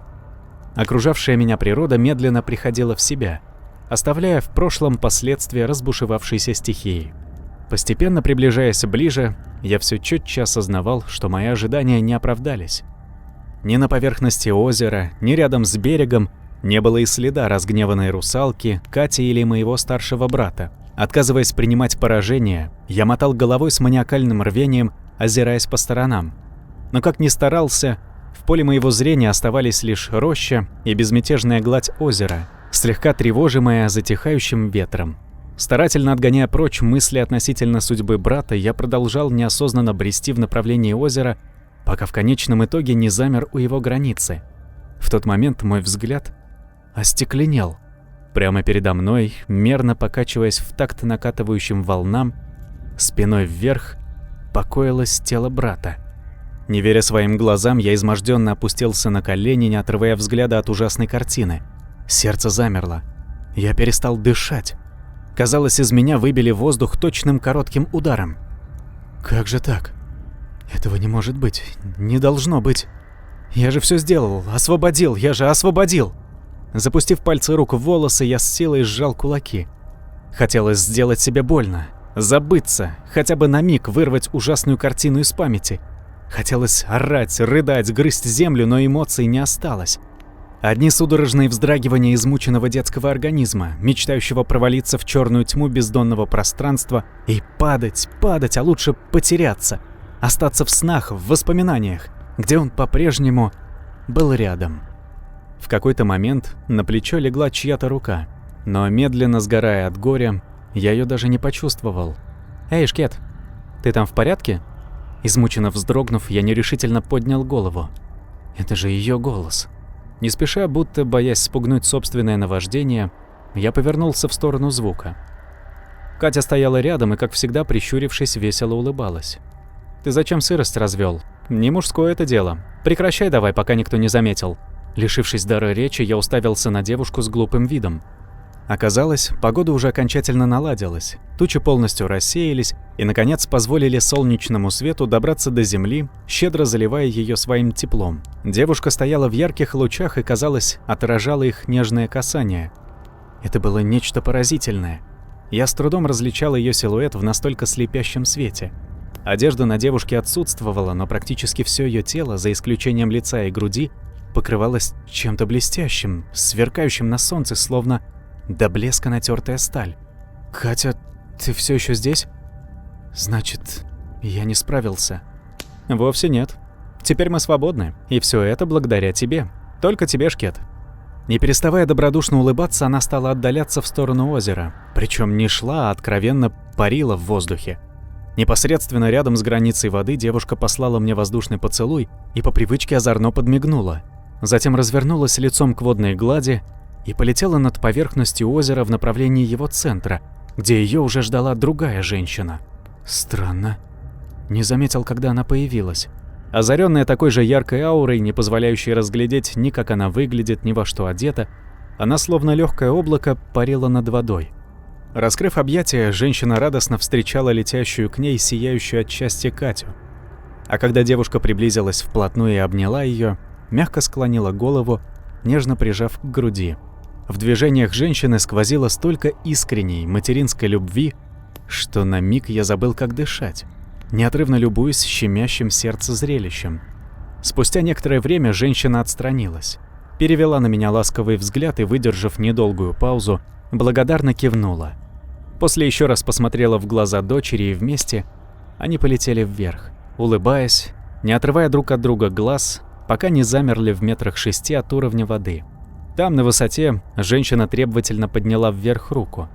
Тело Саши тотчас самопроизвольно перевернулось, разворачиваясь лицом к небу. А дальше случилось невероятное. Вода сама понесла тело брата к берегу. Подчиняясь внутреннему порыву, я вскочил на ноги, устремившись навстречу. Волна аккуратно вынесла Сашу на берег и тихо отступила, оставляя бездыханное тело на влажном песке. Я аккуратно склонился над ним и, осторожно приподняв голову, бережно уложил к себе на колени. Глаза брата были закрыты, а посиневшее тело выглядело ужасно. Раньше мне не приходилось видеть мертвых людей, и, наверное, поэтому его предсмертное выражение лица тогда отпечаталось в моей памяти на всю жизнь. Я осторожно смахнул с него остатки воды и, едва касаясь, ласково провел ладонью по волосам. Мой брат, мой братишка. Под влиянием нового приступа горя я позабыл, что все еще не один, и по этой причине повторно вздрогнул, когда Катин голос зазвучал вновь. Машинально моргнув пару раз, смахивая набежавшие слезы, я перевел взгляд в ее сторону. «Мама благодарна тебе», — буквально пропела девушка чарующим голосом. «Она хочет преподнести тебе дар. Какой именно, ты скоро узнаешь. А сейчас пришло время прощаться, Шкет. Как у вас принято говорить, не поминай лихом. И не волнуйся о последствиях. Никто, включая твоих близких, даже не вспомнит об этом». С этими словами мать и дочь резко взмыли вверх, до самых крон деревьев, развернулись в воздухе и сверкающей молнией устремились вниз, разбивая водное зеркало, разбрасывая в стороны веер сверкающих на солнце брызг. Нас с братом окатило с ног до головы, но не совсем обычной водой, а чем-то очень теплым. Хотя нет, неправильно, чем-то волшебным. Спустя миг лицо брата изменило цвет. Мертвенная синева исчезла, а на щеках заиграл здоровый румянец. Рана на шее затянулась, и, закашлявшись, Сашка инстинктивно перевернулся на бок, отхаркивая попавшую в легкие воду. Тихонько постановая, он немного приоткрыл глаза. «Привет», – тяжело прошептал брат, обнаружив перед собой мою ошеломленную физиономию. «Привет», – ответил я, буквально задыхаясь от нахлынувшего мощной лавины счастья. «Что случилось? Почему мы здесь? Чего у меня ощущение, будто по ребрам КамАЗ проехал?» Я не ответил, просто глупо улыбался, безотрывно наблюдая за тем, как жизнь постепенно возвращается в его тело. «Одежда почему мокрая?» – не унимался Сашка, удивленно оглядывая себя с ног до головы. «Малой, что за ерунда? Не помню вообще ничего». «Ты тонул, я тебя спас», – кратко пояснил я. «Я? Тонул?» Брат зыркнул с недоверием. «А ты вот так запросто прыгнул и спас меня?» Совладать с придурковатой улыбкой на устах не было никакой возможности, и я лишь повторно кивнул. Мистика какая-то. Ты же вроде на воде еле держишься. Реально не догоняю. Прохрипел он, силясь подняться, но внезапно замер. Резко став серьезным, он пристально посмотрел мне в глаза и предупредил. Вот что, малой. Уверен, память вернется, но на тот случай, если то, что ты сказал, окажется правдой, никому об этом не рассказывай, окей? Потому как пока я еще в нашей семье старший брат. Припечатал он и пристально посмотрел на меня. Правда, не смог выдержать серьезный вид и 5 секунд. Забавно хрюкнув, Сашка весело рассмеялся, по-доброму подмигнул мне и небрежно растормошил влажные волосы, намекая, что просто пошутил. После тяжело поднялся на ноги, оперся на меня одной рукой, и мы, придерживая друг друга, не спеша поковыляли к дому. «Не буду», — тихо прошептал я, довольно улыбаясь.